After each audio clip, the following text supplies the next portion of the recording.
Hello students of grade 11. Today we are ready to do unit 5 of your pupils book. Let's see what the theme of unit 5 is. Best use of time. A very important theme once again. ඉතාම වැදගත් තේමාවක්. කාලයෙන් උපරිම ප්‍රයෝජන ගැනීම. තුවල පුතාලා ඔක්කොම කාලයෙන් උපරිම ප්‍රයෝජන ගන්නවද? කල්පනා කරලා බලන්න.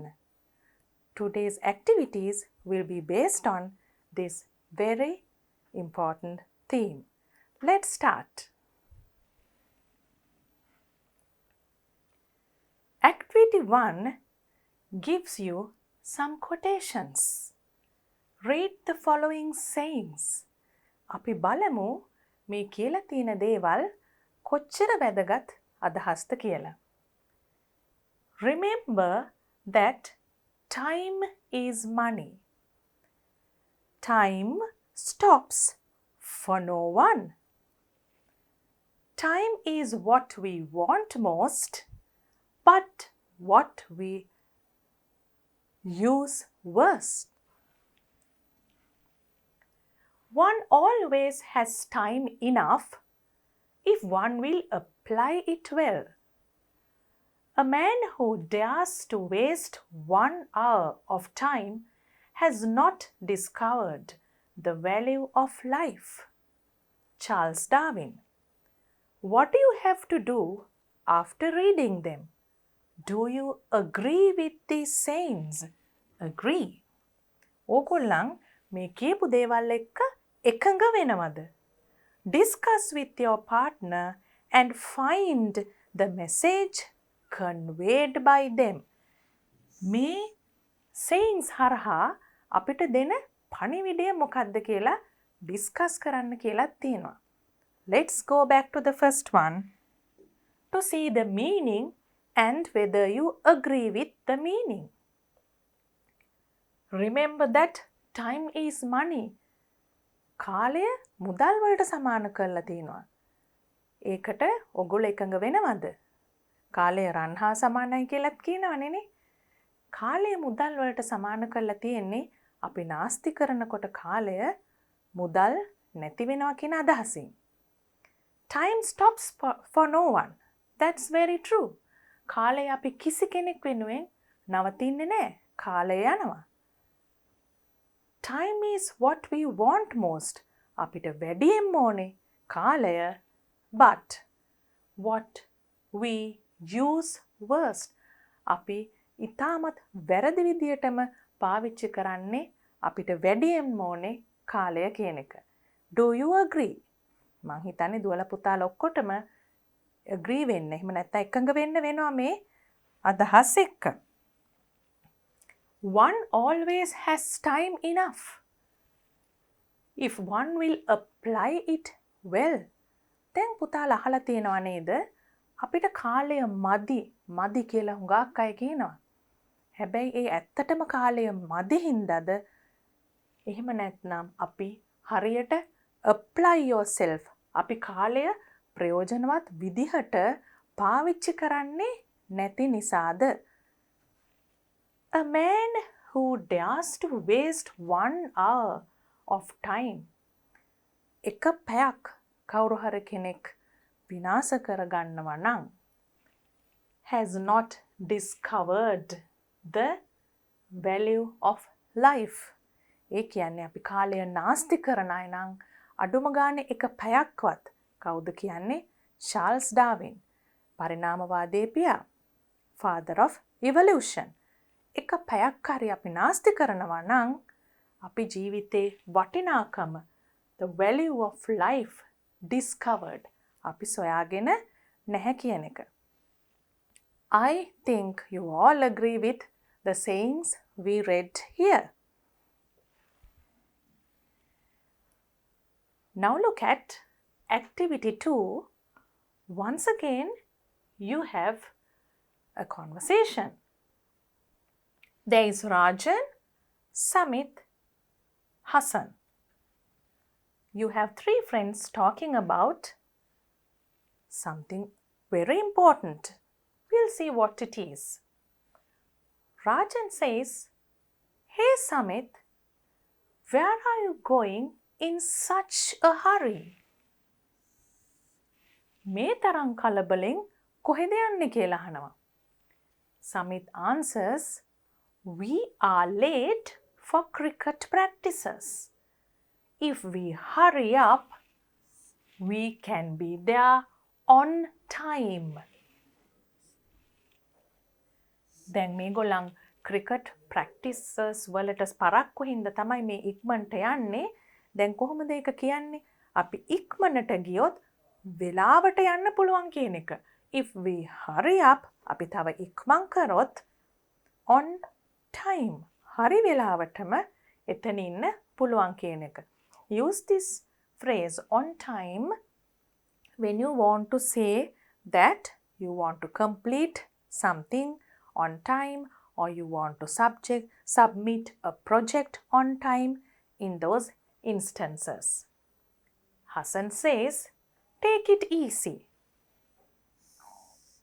අපි කියන්නේ වැඩි ගණන් ගන්න එපා, සැහැල්ලුවෙන් ඒක හිතන්න කියලා. Take it easy. We are also going there. අපිත් යන්නේ එතනටමයි කියන එක. Now Rajan says, "Yes, we needn't run." Now what's this contracted form? We need not. We need not run. Most of our friends will be late today. අපි දුවන්න ඕනේ නෑ. ගොඩක් අනිත් යාළුවෝ ටිකත් පරක්කු වෙන නිසා most of our friends will be late today. Then what does Samit say? Can't you remember? He's asking a question. Can't you remember the cricket scholarship? Now see, only Samit remembers that. සමහර දුවල පුතාලට වැදගත් දේවල් කිව්වම අමතක වෙනවා. සමහරු හොඳටම මතක තියාගන්නවා. Samit is a person like that.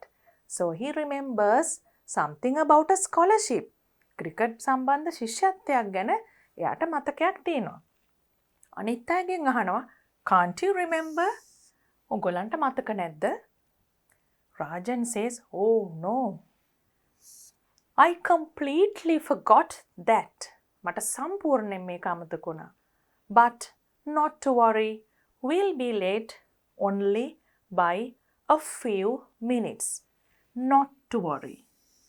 එච්චරම කනගාටු වෙන්න දෙයක් නෑ. අපි මිනිත්තු කිහිපයකින් පමණයි පරක්කු වෙන්නේ. Samit says, "But it will matter. Can you see? Even a few minutes will matter." පුතාලා එකට එකඟ වෙනවද? මිනිත්තු කිහිපයක ප්‍රමාදයක් වුණත් යමක් කෙරෙහි බලපාන්න පුළුවන්. ඒකයි සමිත් කියන්නේ but it will matter. Remember that the early bird catches the worm. ඒ කියන්නේ මොකද්ද? මුලින්ම ගිය කෙනාට තමයි ඉස්සෙල්ලාම හොඳම දේ ලැබෙන්නේ කියන එක. Early bird catches the worm. එතකොට කුරුල්ලෙක් වුණත් ඉස්සෙල්ල ගියොත් තමයි පුංචි ආහාරයක් හරි හොයාගන්න පුළුවන් තැනකින්. අපිටත් එහෙමයි. අපි ඉක්මන් වුණොත් තමයි අවස්ථාවක් ලබා ගන්න chance එක, එහෙම නැත්නම් අවස්ථාව වැඩි. Rajan says, "All right, carry on." Can you see? Again, we are seeing a set of speaking phrases which we can use in dialogues. අපි හැමදාම dialogues කරනකොට විශේෂයෙන් මතක තියාගත්තා වගේ මේ dialogue එකේදී දුවල පුතාලා මේ speaking phrases අපි කතා කරනකොට පාවිච්චි කරන්න ඕන වෙන phrases මතක තියාගන්න ඕනේ. Remember that you can be all right, carry on. You can be the early bird. කමක් නෑ. ඔයා එහෙනම් early bird වෙන්නකෝ. ඉස්සෙල්ලම යන කෙනා වෙන්නකෝ. We'll come slowly. You know there are people like that. කවුරු හරි ටිකක් උනන්දුවෙන් වැඩ කරනකොට සමහරු කියනවා හරි ඔයා උනන්දුවෙන් කරගෙන යන්නකෝ. Something like that.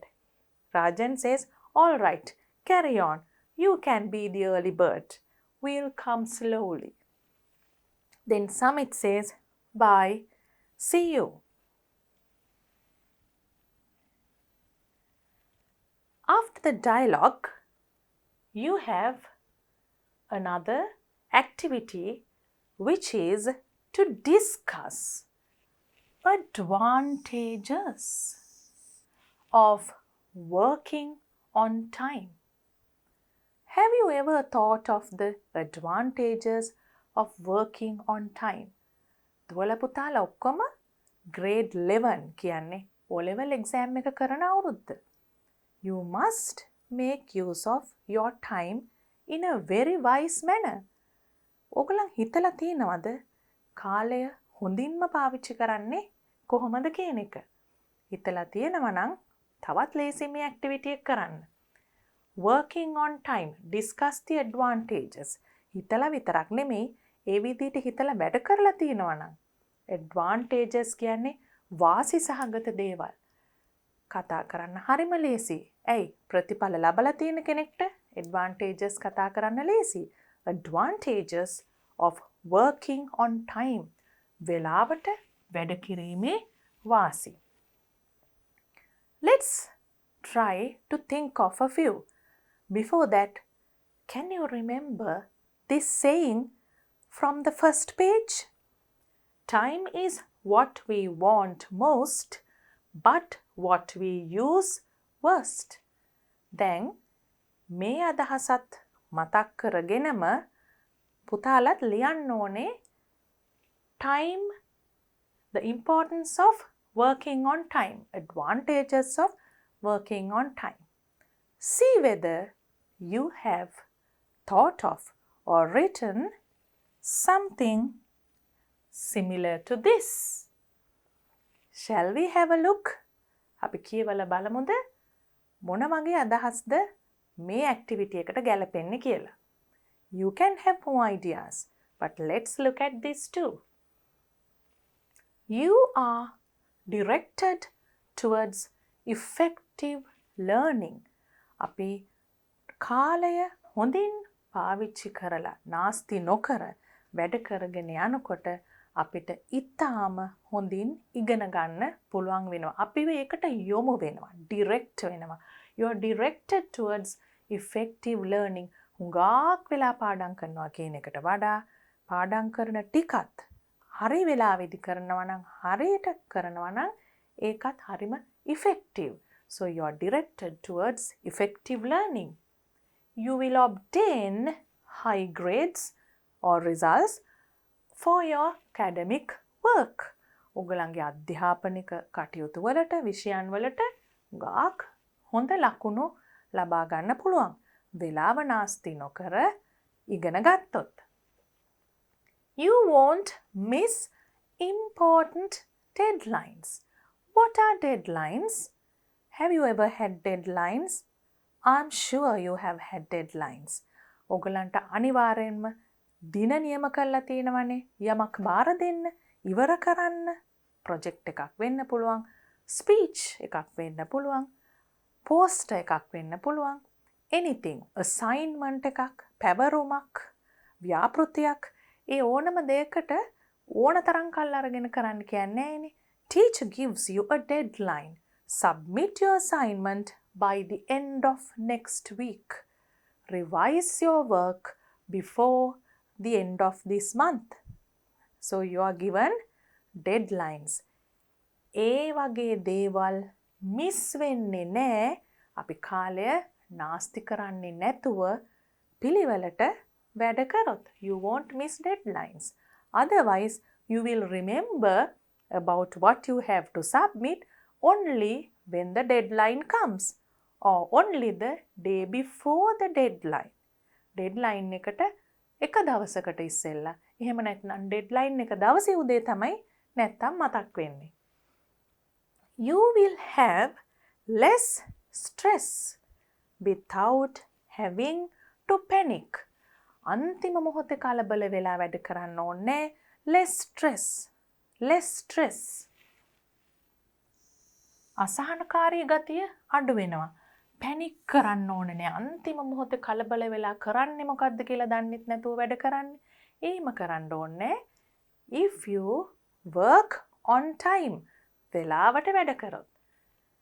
Less stress, no panicking. You will have more time to help others relax and enjoy your time. Look at that. How interesting. අපි වෙලාවට වැඩ කරනවා නම් කලබලයක් නැති නිසා තව ගොඩක් දේවල් වලට වෙලා තියෙනවා. Relax. Enjoy. සතුටින් විනෝදයෙන් නිදහසෙන්. Not only that, to help others too. Relax, enjoy and to help others. Things will be easier for your friends and family, teachers and coaches. වෙලාවට වැඩ කරන්නේ නැති ළමයි එක්ක අම්මලා තාත්තලටත් කරදරේ, ටීචර්ස්ලටත් කරදරේ, ඒ වගේම ඕගලන්ගේ ක්‍රීඩා පුහුණුකරුවන්ටත් හරිම කරදරයි. ඕගලන්ට අනිවාර්යෙන් මේ ගැන අත්දැකීම් තියෙන්න ඕනේ. So, if you work on time, all those people will find that their work is also easy. So, don't you think that you must work on time? ඕගොල්ලෝ වෙලාවට වැඩ කරනකොට යාළුවන්ට, පවුලේ අයට, ගුරුවරුන්ට ඒ වගේම ඕගොල්ලන්ගේ ක්‍රීඩා පුහුණුකරුවන්ට හැම කෙනෙක්ටම ලොකු සහනයක්. We develop qualities of responsibility. That's another thing you have to remember. You have to be responsible citizens. Can you remember the theme we did in our Pupil's book, Our Responsibilities? The first theme of Unit 1 Pupil's book. So you have to be a responsible citizen. If you work on time from your childhood, you develop qualities of responsibility. බොහොම වගකීම් සහගත විදියට වැඩ කරන්න පොඩි කාලේ ඉඳලම ඉගෙන ගන්න පුළුවන්. වෙලාවට වැඩ කරොත්. You get prepared for the working world. Ultimately, that has to be the goal. You have to be ready to face the future. අපි මොනවා ඉගෙන ගත්තත් වැඩක් නෑ. අපි අනාගතයට ලෑස්ති නැත්නම්. Working world. අපි කවදා හරි දවසක මේ රටේ responsible citizens ලා විදිහට එක දේවල් වලින් ඉදිරියට යනවා. ඒ හැම තැනකදීම time, working on time is very important. ඒ හැම තැනකදීම වෙලාවට වැඩ කිරීම අවශ්‍ය වෙනවා. So you can write, you get prepared. ඔගලන්ව සූදානම් වෙනවා for the working world. Compare with what you have written. I hope you have got many of these in your list too.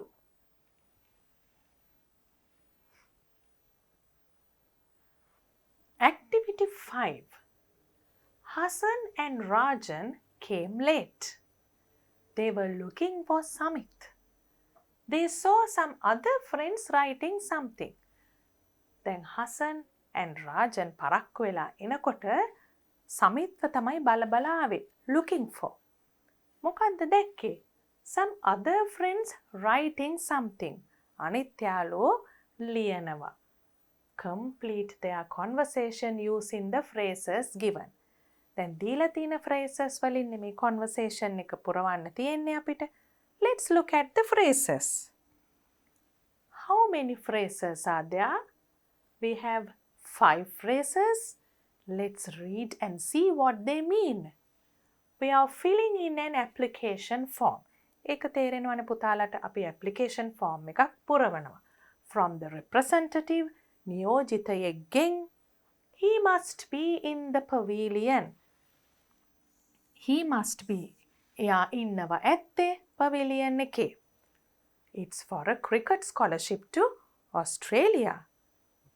Cricket සම්බන්ධ ශිෂ්‍යත්වයක් ඔස්ට්‍රේලියාවට. He speaking to the representative from the Ministry of Education. එයා කතා කරනවා අධ්‍යාපන අමාත්‍යාංශයෙන් ආපු නියෝජිතයෙක්ට. So let's fill in the blanks of the conversation now. Hassan is asking, hey, Kishan, have you seen Samit? Samitwa දැක්කද? Kishan, can you remember? The answer, he must be in the pavilion. He must be.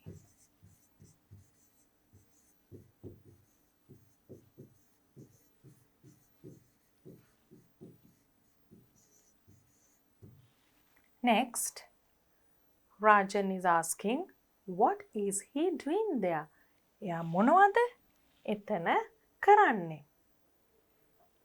He is speaking to the representative from the Ministry of Education.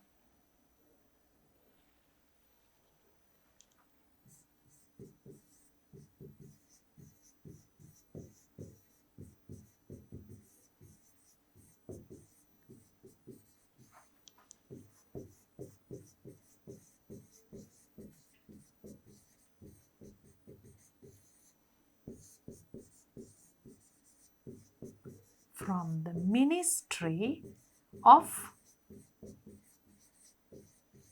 Education.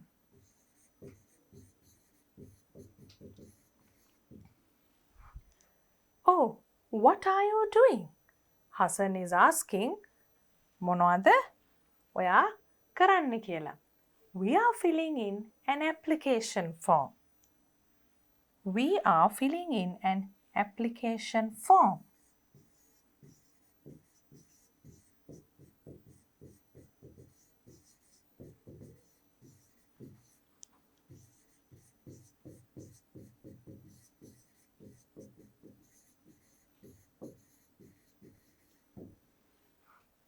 Rajan says, an application form?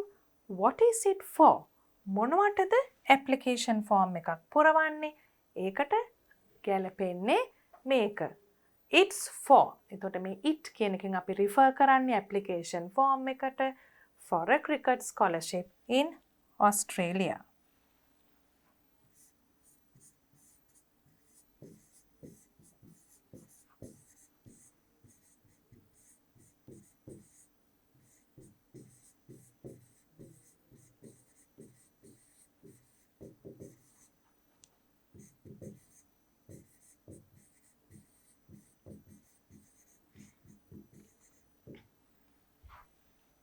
Then we have, where can we also get one? Where can we also get one? From the representative. නියෝජිතයෙක්ගෙන් ඒක ලබා ගන්න පුළුවන්.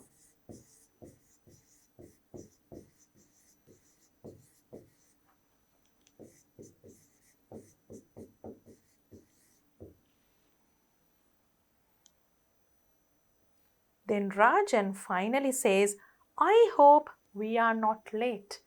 මම අපි පරක්කු නෑ කියලා හිතනවා.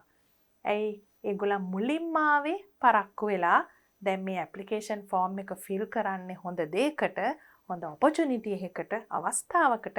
ඒ නිසා ඒගොල්ලෝ කියනවා I hope we are not late. You have a poem in your next activity. Read aloud.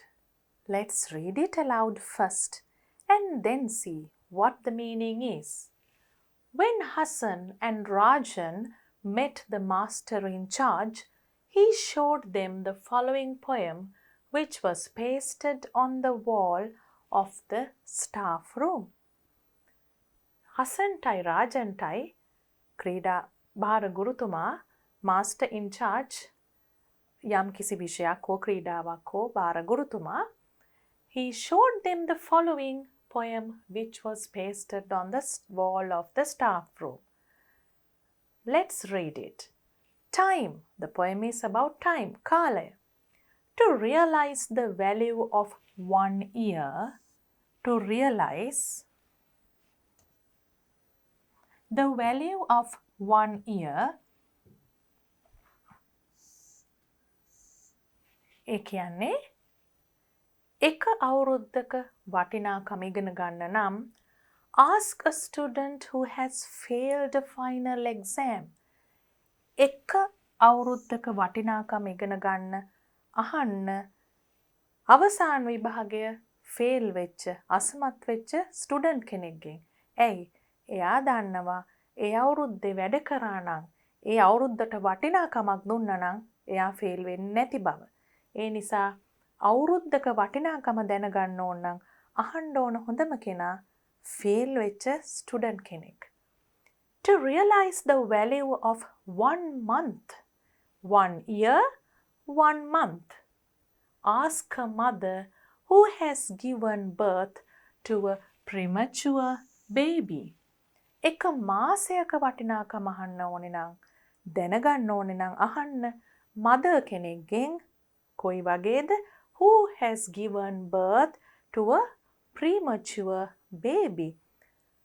සම්පූර්ණ මාස ගාන ඉවර වෙන්න කලින් හම්බ වෙච්ච දරුවෙක් ලැබිච්ච දරුවෙක් ඉන්න අම්මා කෙනෙක්ගෙන් අහන්න මාසයක වටිනාකම මොකක්ද කියලා.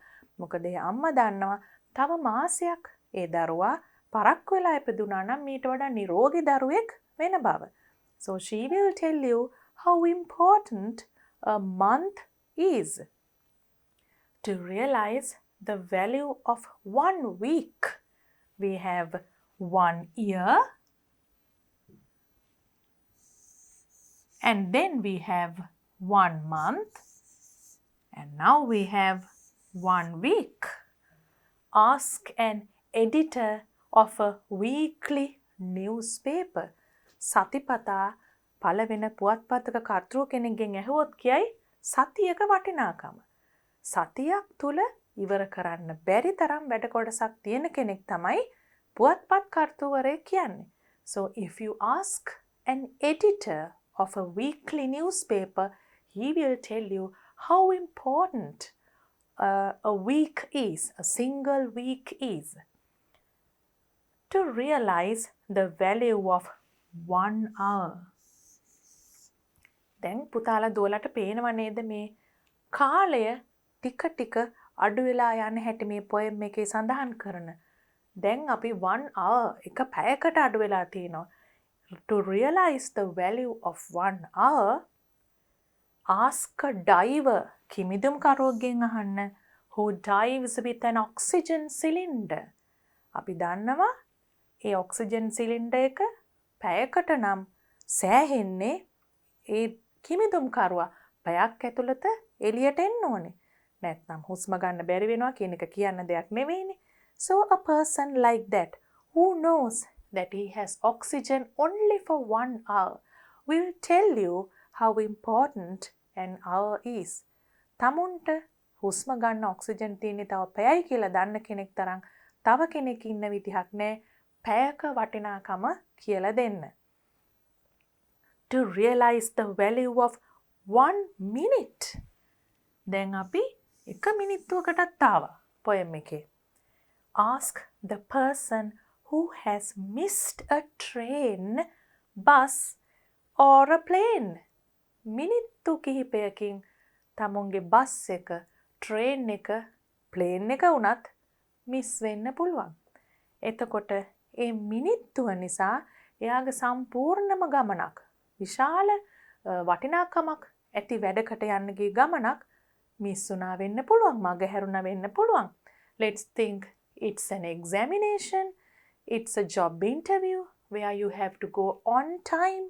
You miss your bus, you miss your train, and you miss the opportunity to face that exam or to face that job, and you lose everything, you lose your opportunities. Then you can say you understood the value of 1 minute. තව මිනිත්තුවක් කලින් ආවනම් තමුන්ට ජීවිතේ ලැබෙන්න තිබුණ වාසිය නැති වුණ කෙනෙක් දන්නවා මිනිත්තුවක වටිනාකම. To realize the value of 1 second. එක තප්පරයක වටිනාකම කාගෙන්ද අහන්නේ? Ask a person who has survived an accident. හදිස්සි අනතුරකින් බේරුණ කෙනෙක්ගෙන් අහන්න. Ask a person who has survived an accident. A narrow escape කියන්නේ ඉතාම සුළු මොහොතක ප්‍රමාදයක් වුණා නම් ජීවිතේ පවා නැති වෙන්න තිබුණ වගේ අනතුරකින් බේරුණ කෙනෙක්ගෙන් අහන්න එක තත්පරයක වටිනාකම. Because he knows that it's as valuable as his life. Value of 1 second from a person who survived an accident. Now, is it over? තාමත් ඉවර නෑ. To realize the value of 1 millisecond. තත්පරයකකුණුත් සීයෙන් පංගුවක වටිනාකම කාගෙන්ද අහන්න පුළුවන්. Ask the person who has won a silver medal in the Olympics. දුවලා පුතාලා Olympic ක්‍රීඩාවේ ක්‍රීඩා උළෙලේ කෙටිදුර ධාවන ගොඩාක් බලලා ඇති තරඟ අනිවාර්යයෙන්ම එහෙනම් මේකේ අදහස මම කියන්න ඕනේ නෑ නේද? ඒගොල්ලන්ගේ මෙඩල් එක gold, silver, bronze එහෙම නැත්නම් මෙඩල් එකක් මිස් වෙනවා 4 වෙනියා වෙලා. හැබැයි ඊටාම සමාන දක්ෂතාවයක් තිබිලා මිලිසෙකන්ඩ් එකක වගේ ප්‍රමාදයක් ඇති වෙලා. එතකොට මේ මිලිසෙකන්ඩ් එක තව ඉක්මන් වුණා නම් තමුන්ට ලැබෙන්නේ Olympic gold medal. So he or she knows the value of a millisecond. Olympic ගියේ නැතත් පුතාලා සාමාන්‍යයෙන් පාසල් මට්ටමේ zonal all island මට්ටමේ තරඟවලට සහභාගී වුණත් දන්නවා මිලිසෙකන්ඩ් වලින් ඔයගලන්ගේ මෙඩල් එක වෙනස් වෙනවා, සමහර වෙලාවට අහිමි වෙනවා. Time waits for no one. Treasure every moment you have. කාලය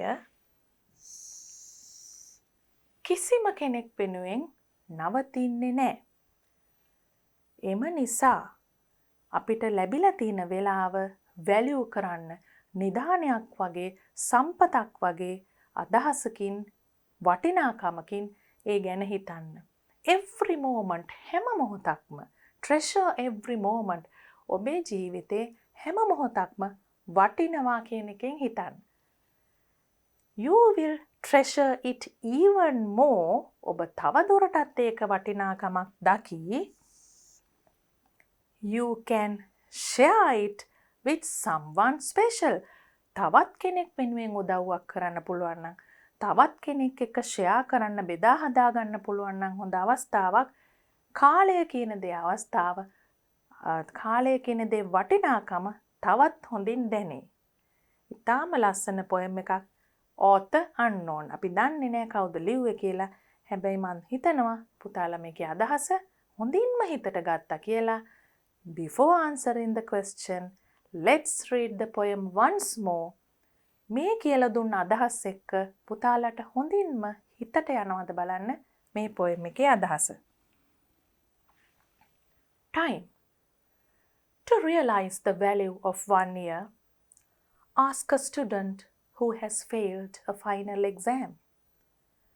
To realize the value of 1 month, ask a mother who has given birth to a premature baby. To realize the value of 1 week, ask an editor of a newspaper, weekly newspaper. To realize the value of 1 hour, ask a diver who dives with an oxygen cylinder. To realize the value of 1 minute, ask the person who has missed a train, bus or plane.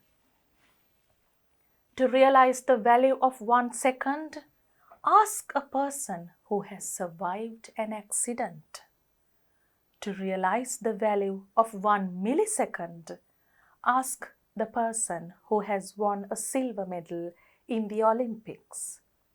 Time waits for no one. Treasure every moment you have. You will treasure it even more when you can share it with someone special. Author unknown.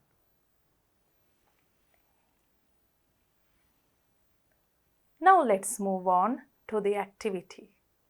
Activity 6 tells you to complete the table following the example given.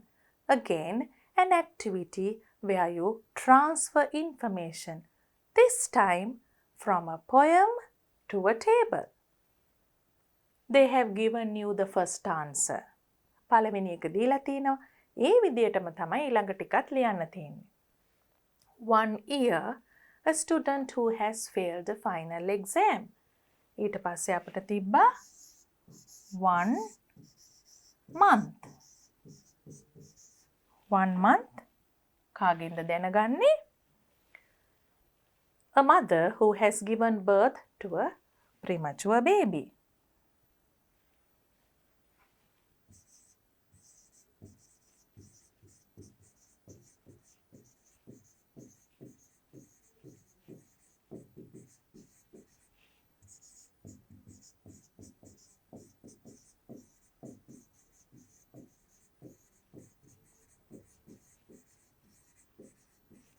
දැන් පුතාලත් මාත් එක්කම මේ table එක feel කරන්න ගන්න ඕනේ.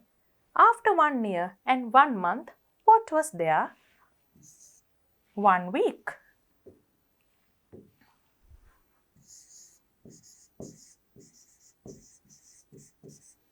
From whom are we asking for the value of 1 week?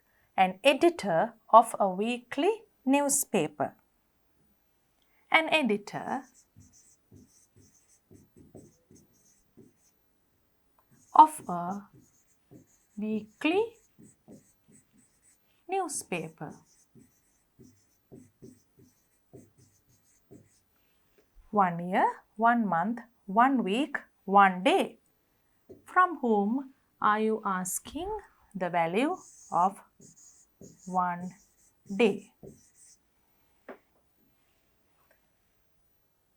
1 week, 1 hour. After that, 1 hour.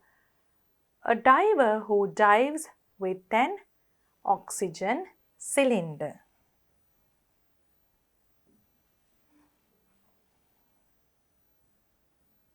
One hour. A diver who dives with an oxygen cylinder. After 1 hour, what do you have? 1 minute. 1 minute from a person who has missed a train or bus or plane. 1 minute.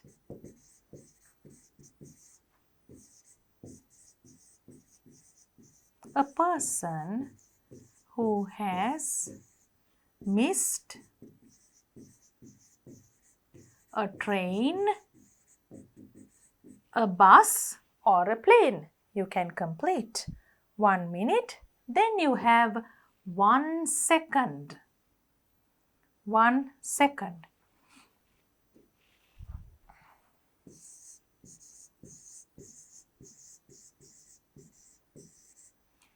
A person who survived an accident will tell you that.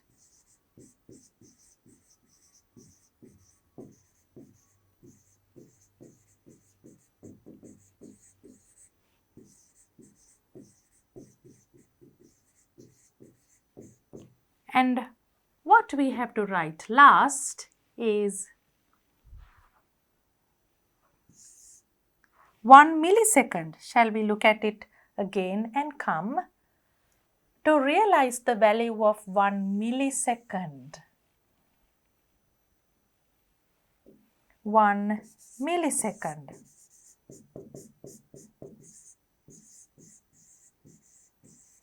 Who would tell you that?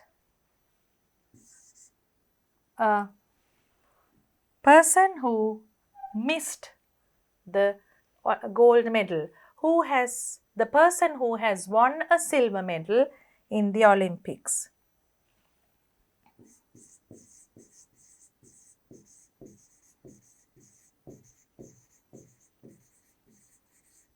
Won a silver medal.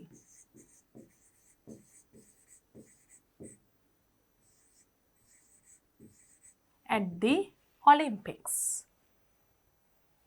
What what is the message given in the poem?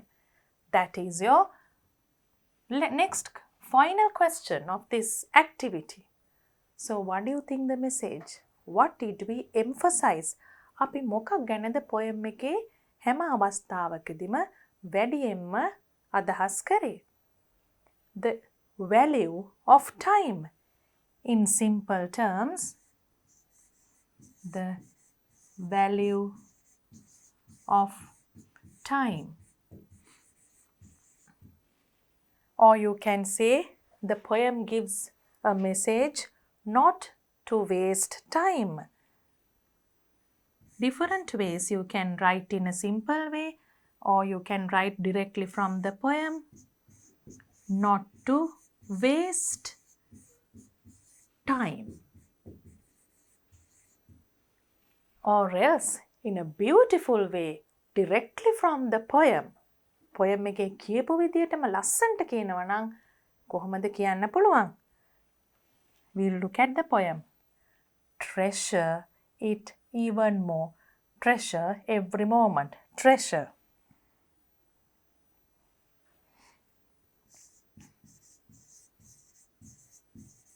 Treasure every moment.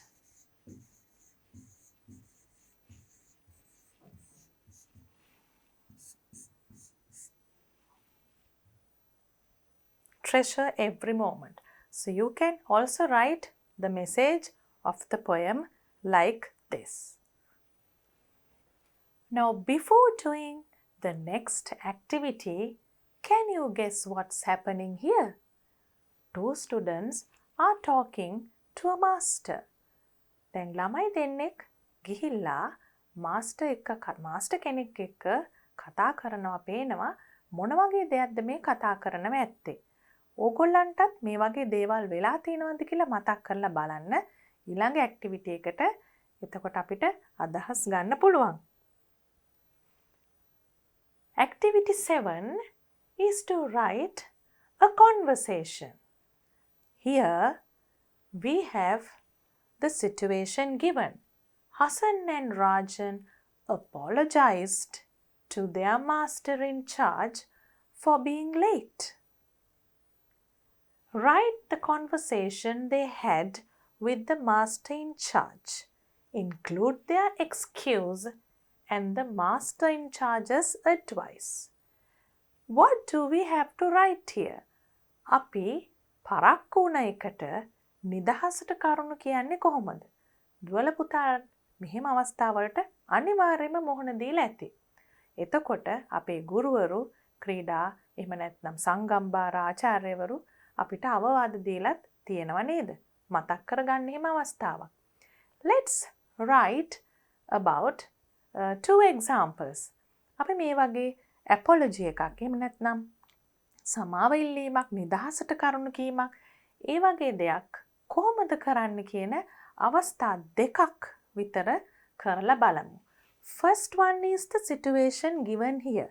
ඉස්සෙල්ලම බලමු මේකේ තියෙන ප්‍රධානම කාරණා ටික මොනවද කියලා. Apologize කරන්න ඉස්සෙල්ලා අපිට ලියන්න වෙනවා trying to speak. අපි දැන් ගුරුතුමාට කතා කරන්න උත්සාහ කිරීම. Trying to speak අවස්ථාවක් ගන්න එක. දැන් මෙතන හැටියට නම් write the conversation they had with the master in charge and apologize for being late. ප්‍රමාද වීම. Apologize. සමාව ඉල්ලනවා මොනවටද? reason එක ලියන්න ඕනේ මොන හේතුව නිසාද කියන එක. මෙතන හැටියට මොකක්ද අපිට ලියන්න පුළුවන් උදාහරණයකට? We can say, we are extremely sorry, sir. We were unable to come on time. Example, we are extremely sorry, sir. We were unable to come on time.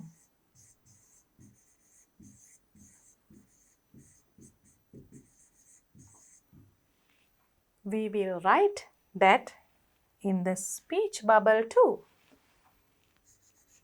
We were unable to come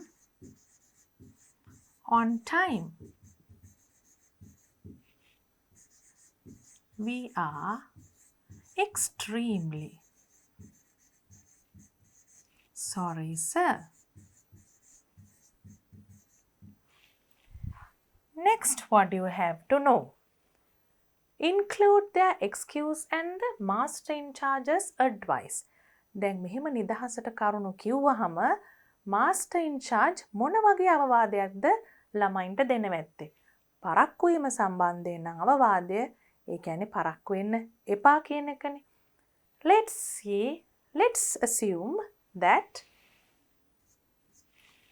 there are no more application forms because they were too late. අපි හිතමු application forms ඉවරයි දැන්.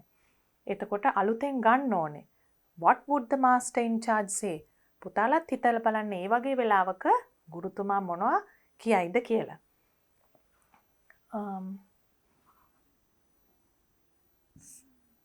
You can write like this. That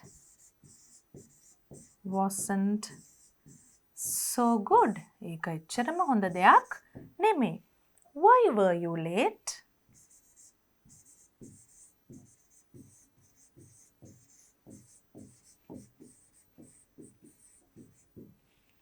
You must work on time.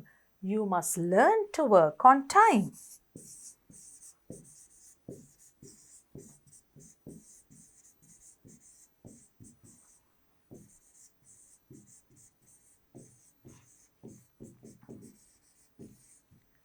He can say, I don't have any more applications. I have to request for more.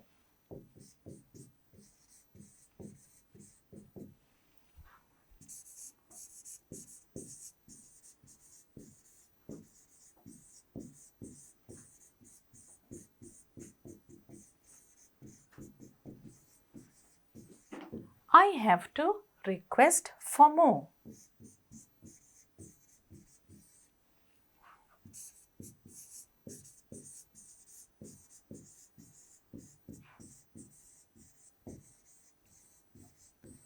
If they have තියෙනවා නම් විතරයි. දැන් පේනවා නේද? පරක්කු වීම නිසා වෙච්ච දේ. If they have.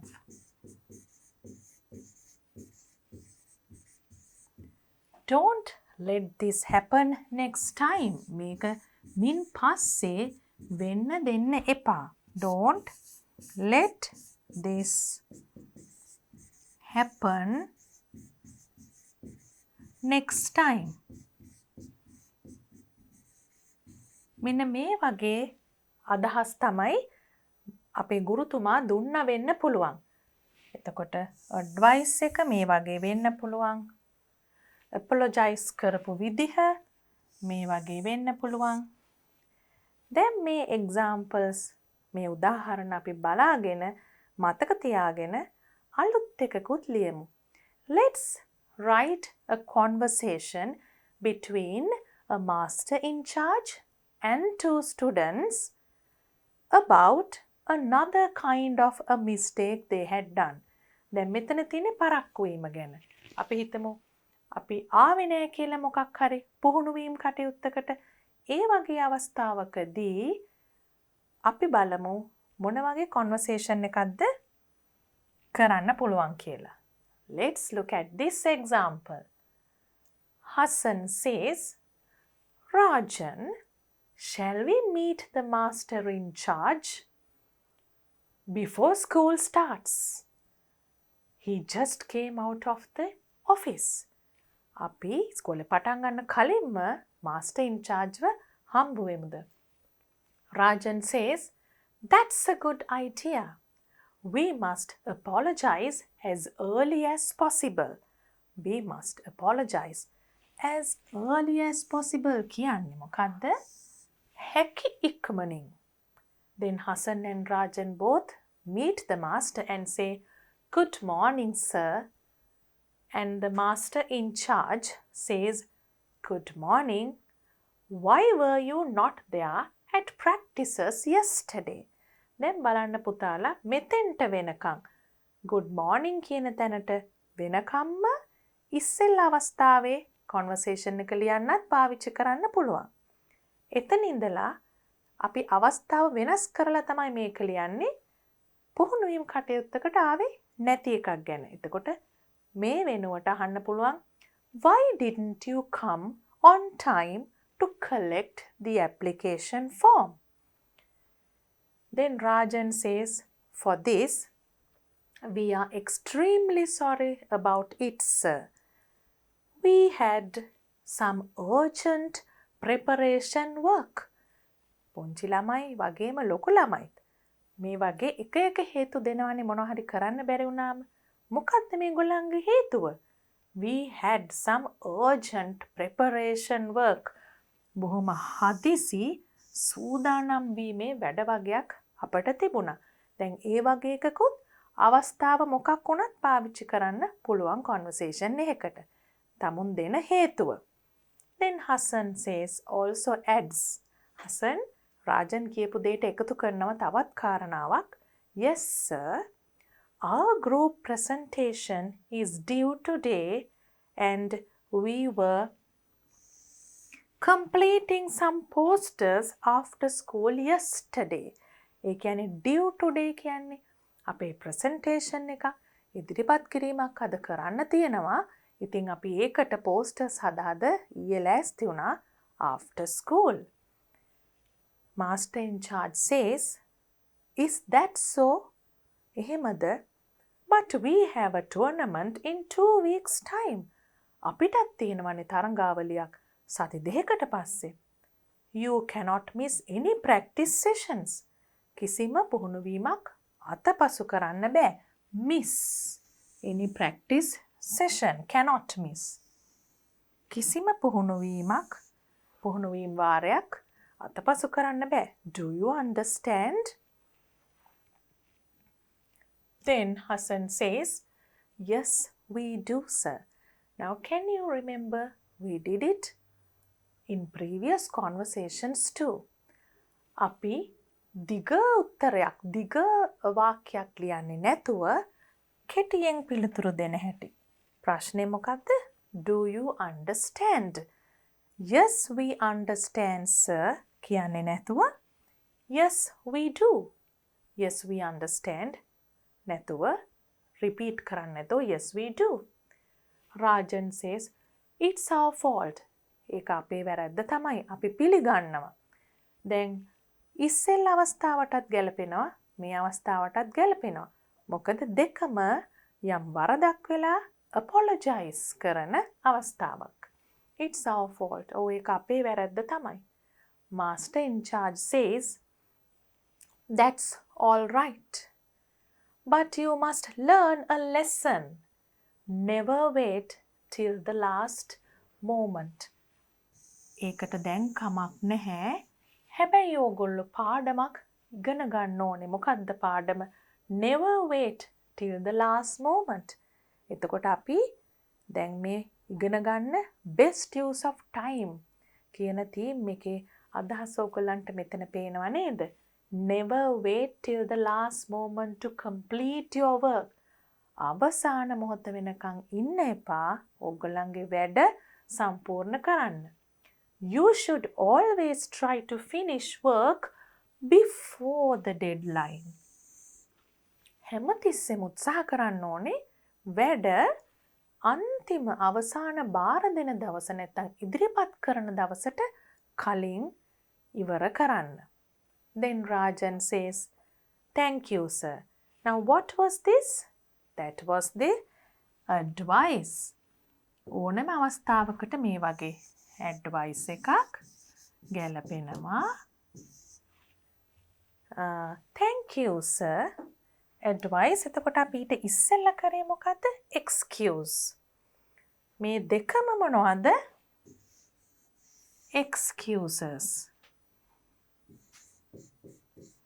ඇයි එන්න බැරි වුණේ කියන නිදහසට කරුණු කියන එක. Rajan says, now they got an advice from the master in charge. Thank you, sir. We won't let this happen again. Won't is the contracted form of will not. එතකොට කියනවා අපි නැවත මේ දේ වෙන්න ඉඩ තියන්නේ නැහැ කියලා. Master in charge says, that's very good. Did you bring letters of excuse from your parents? දෙමව්පියන්ගෙන් ලිපි අරගෙන ආවද මේ සම්බන්ධව? සාමාන්‍යයෙන් ඒකත් අහනවා අපේ ගුරුවරු. එතකොට ළමයි යමකට ආවේ නැත්නම් නිකම්ම ගිහිල්ලා කියන්නේ නැතුව දෙමව්පියන්ගේ අත්සනින් ලියුමක් අරගෙන ගිහිල්ලා කියන්න ඕනේ. ඒක තමයි දැන් මේ master in charge අහන්නේ. Hassan says, we will definitely bring them tomorrow. අපි අනිවාර්යයෙන්ම ඒවා හෙට අරගෙන එන්නම් කියන එක. So you can make use of these ideas and write a conversation. දැන් අපි අවස්ථා දෙකක් අරගෙන එකක් තමයි ප්‍රමාද වී පැමිණීම නිසා ස්කෝලර්ෂිප් ඇප්ලිකේෂන් එකතු කරන්න බැරි වෙච්ච එක. ඒක වගේම එකක් අපි කරා ක්‍රීඩා පුහුණු වීමකට එන්න බැරි වුණ එක ගැන වෙනත් කටයුත්තකට යොමු වෙන්න වුණ නිසා. එතනත් තියෙන්නේ හැමතැනම තියෙන්නේ importance of working on time. එහෙම අවස්ථාවකදී මේ වගේ conversation එකක් ලියන්න පුළුවන්.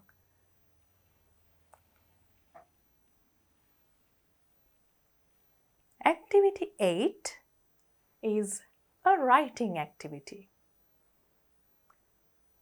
Study the following newspaper advertisement.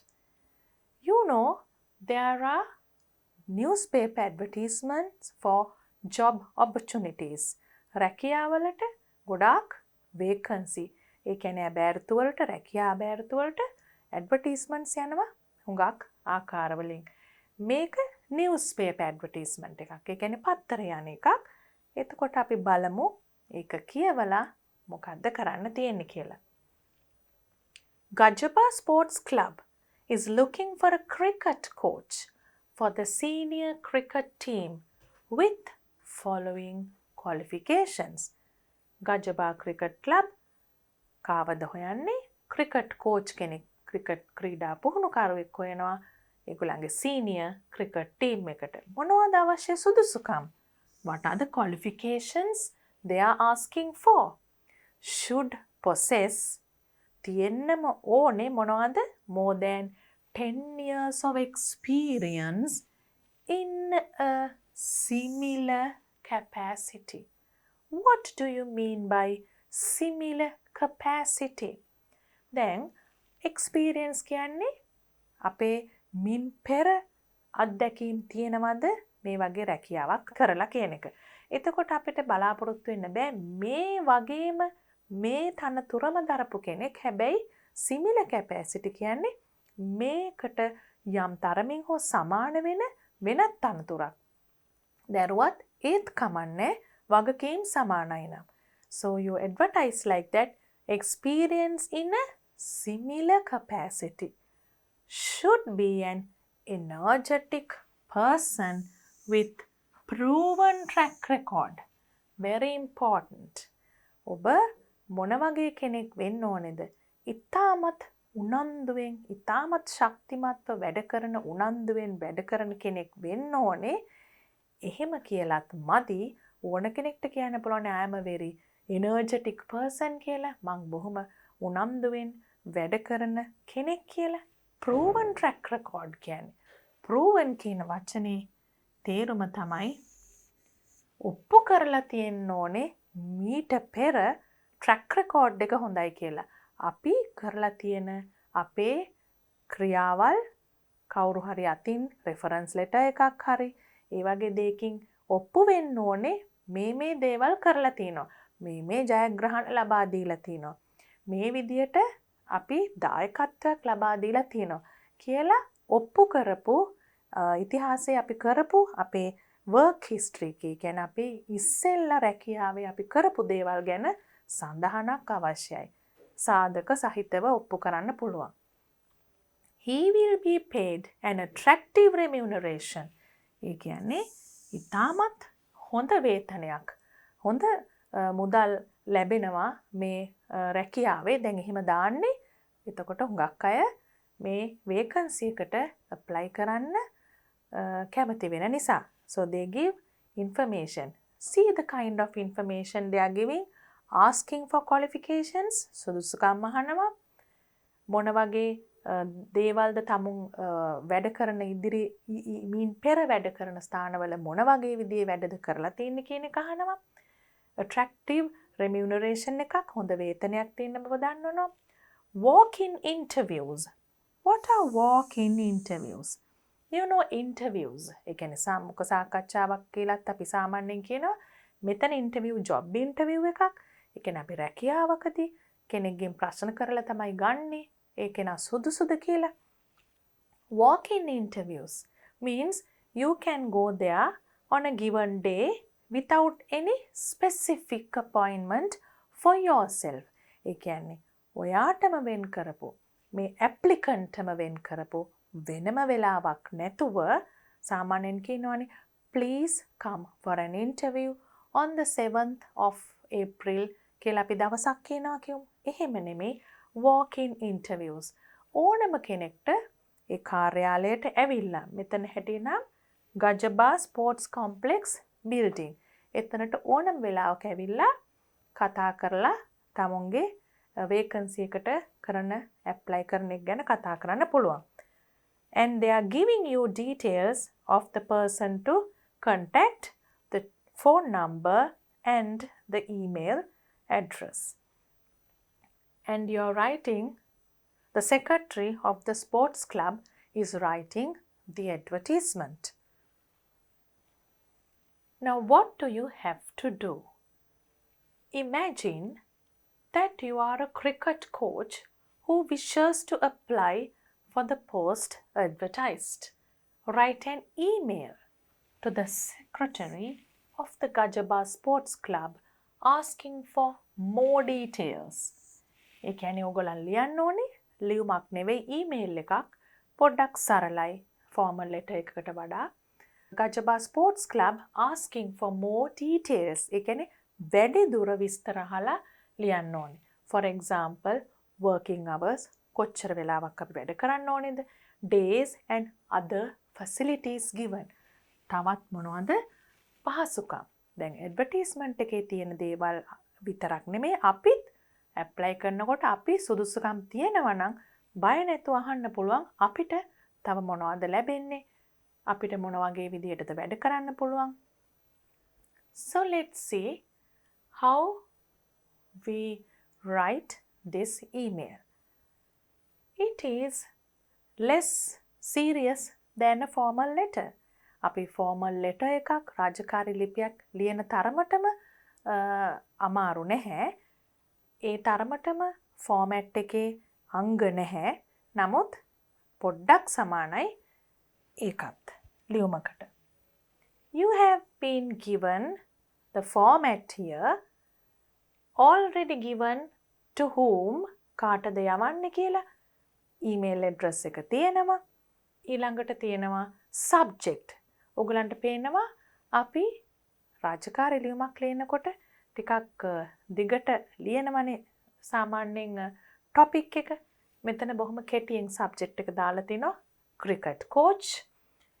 ඊළඟට අපිට මෙතන attached කියන තැන මෙතන මුකුත් නැහැ. ඕනනම් තමුන් attach කරන්න ඕනේ මේකේ හැටියට තමුන්ගේ වැඩිදුර විස්තර. එතන අපිට දාන්න පුළුවන් විස්තරේ මේවා තමයි attach කරලා තියෙන්නේ කියලා. Then we will see how to write it. Dear sir,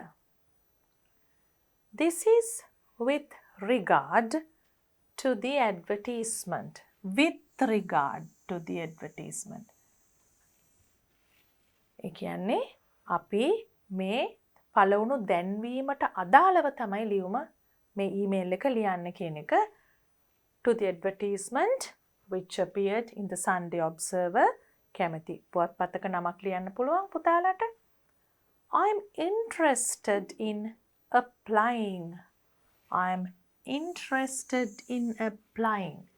මම කැමැත්තක් දක්වනවා මේ ඉල්ලීමක් ඉදිරිපත් කරන්න for the post of cricket coach for the senior cricket team of your club. ඒ කියන්නේ ඒක ගත්තේ අපි ඉන්ස්ට්‍රක්ෂන් එකෙන්මයි. මොන පෝස්ට් එකටද ඇප්ලයි කරන්න කියන එක. ඊට පස්සේ අපි කියනවා ඒ ඉන්ට්‍රොඩක්ෂන් හැඳින්වීමෙන් පස්සේ අපි කියනවා මේක පුතාලට මේට වඩා දිග අඩු කරන්නත් පුළුවන්. මං පොඩි අදහසක් ගන්නත් එක්ක කියන ආකාර කිහිපයක් ඇතුළත් කරා මේකෙන් ඕගොල්ලන්ට අඩු කරලා ලියන්නත් පුළුවන් ටිකක්. I am an energetic, goal-oriented individual. දැන් අපි මේ energetic කියන වචන ගත්තේ instruction එකෙන්මයි. ඒ වගේම අපි තවත් ටිකක් එකතු කරන්න ඕන එකට. goal-oriented. අපි යම් ටාගට් එකකට ගෝල් එකක් අනුව අරමුණක් අනුව වැඩ ඉලක්කයක් අනුව වැඩ කරගෙන යන්න කැමති කෙනෙක් කියන එක.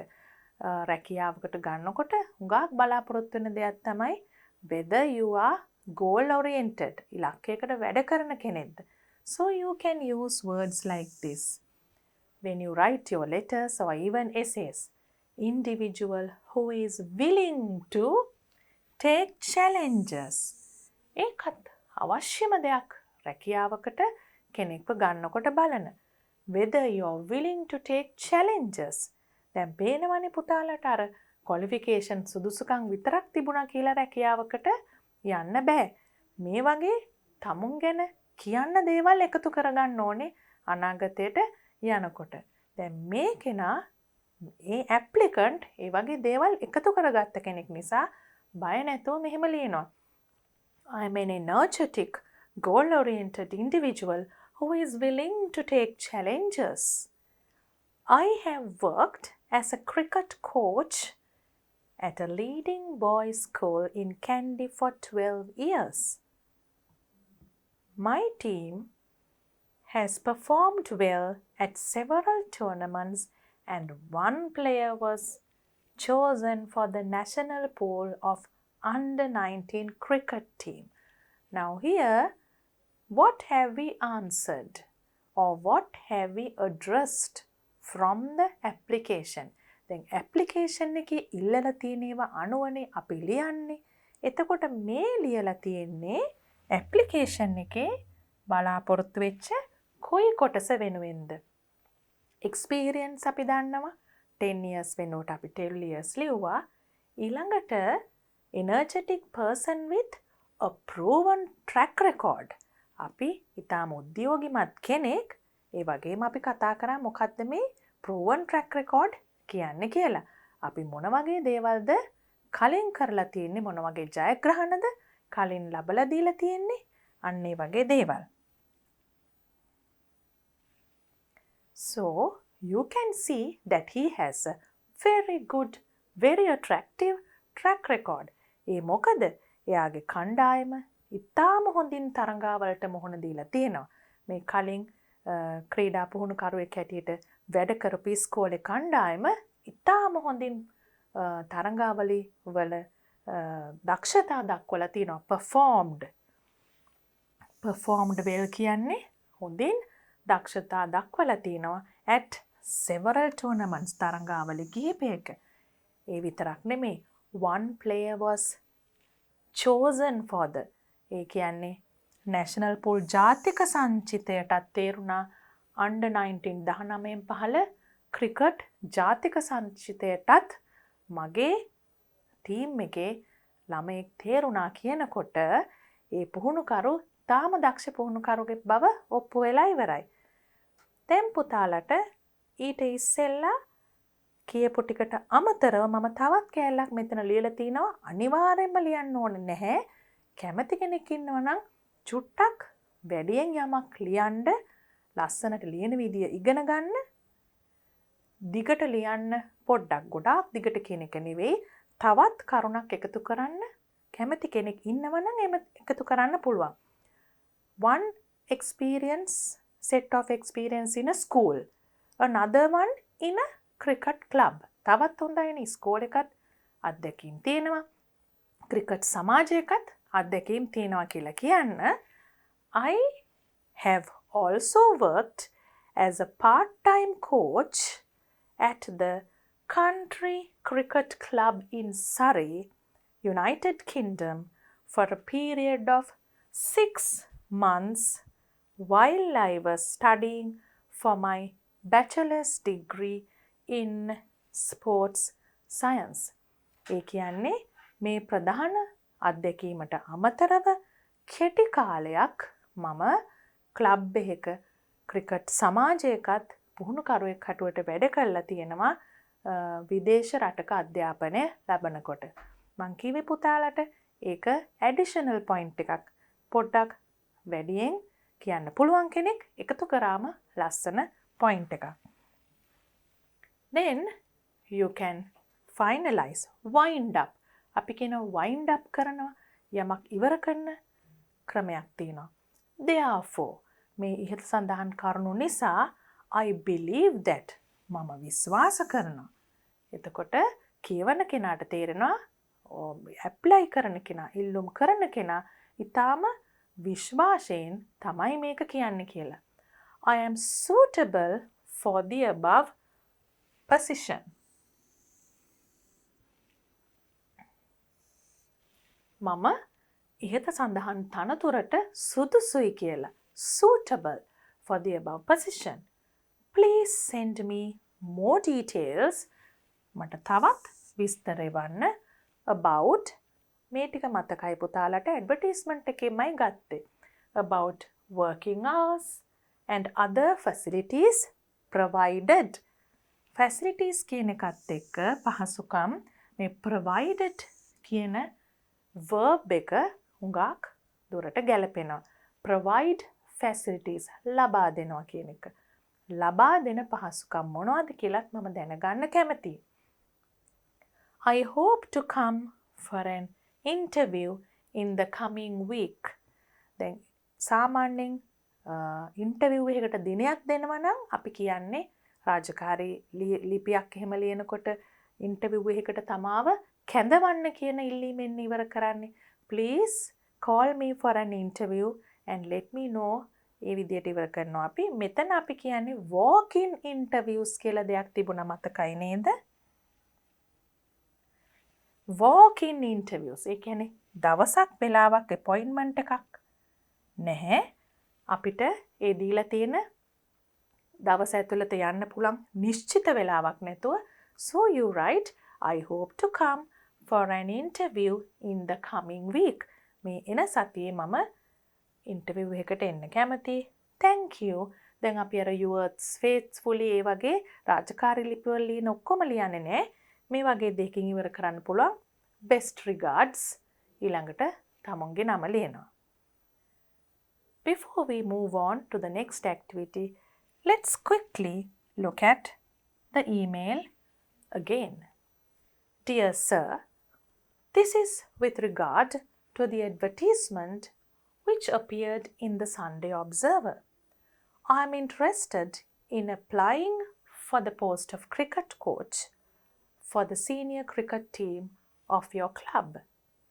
I am an energetic, goal-oriented individual who is willing to take challenges. I have worked as a cricket coach at a leading boys' school in Kandy for 12 years. My team has performed well at several tournaments and one player was chosen for the national pool of under-19 cricket team. I have also worked as a part-time coach at the Country Cricket Club in Surrey, United Kingdom for a period of 6 months while I was studying for my bachelor's degree in sports science. Therefore, I believe that I am suitable for the above position. Please send me more details about working hours and other facilities provided. I hope to come for an interview in the coming week. Thank you. Best regards and your name.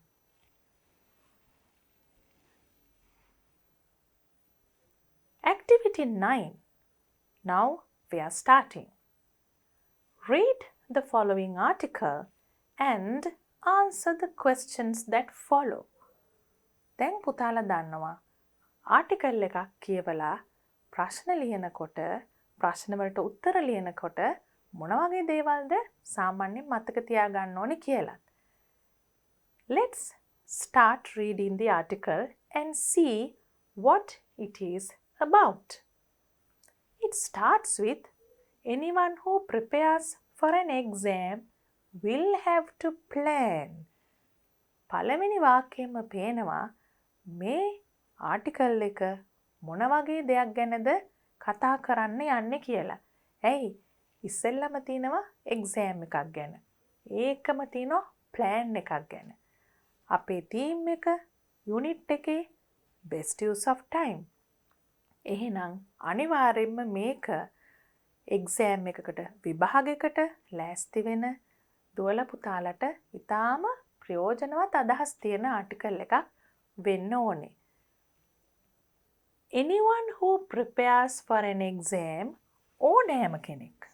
Anyone who prepares විභාගයකට සූදානම් වෙන ඕනෑම කෙනෙක් will have to plan and study according to a timetable.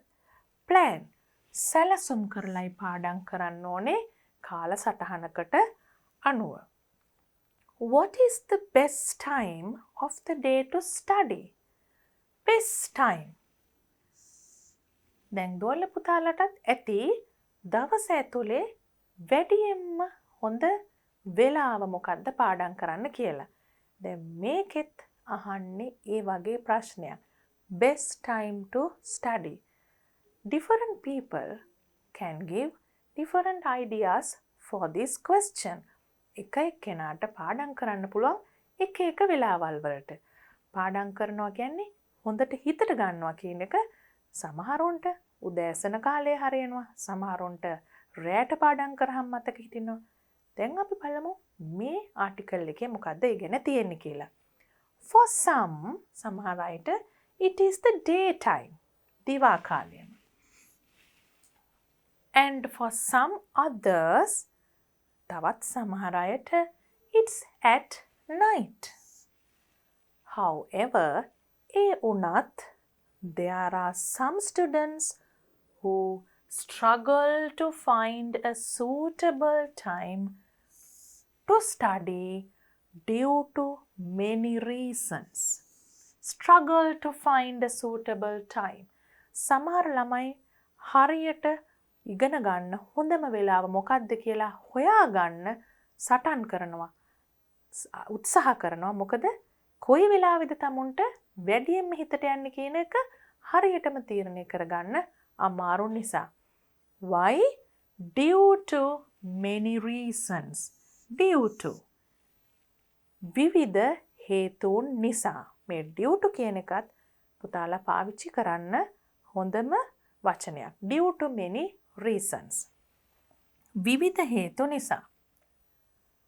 After a good night's sleep, හොඳ නින්දකින් පස්සේ රැට හොඳ නින්දක් ලබා ගත්තට පස්සේ people tend to have කියන්නේ tendency කියන්නේ මොකක් හරි වෙන්න තියෙන නැඹුරුව. Tend to have more energy and become more active during the day. ශක්තිය වැඩි වෙලා හොඳ නින්දකින් පස්සේ අපිට නැවුම් බවක්, ශක්තිමත් බවක්, ක්‍රියාශීලී බවක් දැනෙනවා. උද්‍යෝගයක් දැනෙනවා. During the day. Because we are after a good night's sleep. Since most of the people are contactable during the day, it is easy to communicate with teachers, friends, and others to clarify any questions that you may have.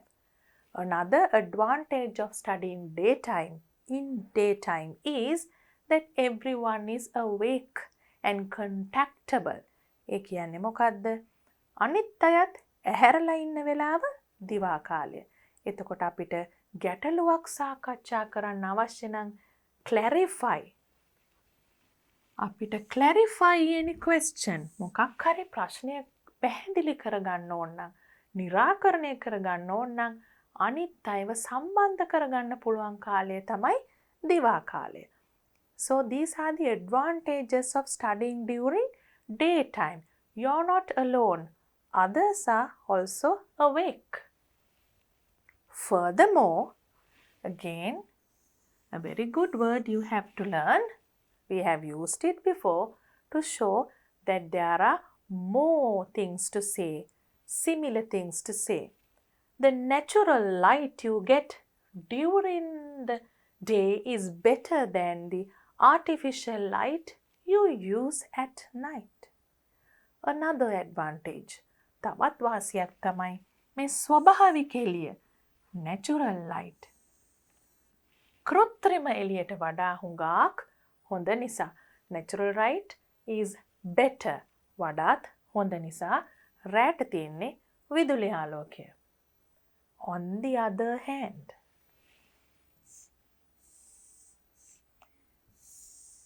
ඒ කියන්නේ අනිත් අතට මේ කිව්වට වඩා වෙනස් දෙයක් කියනකොට paragraph එකක් පටන් ගන්න හොඳම විදිහක් තමයි on the other hand.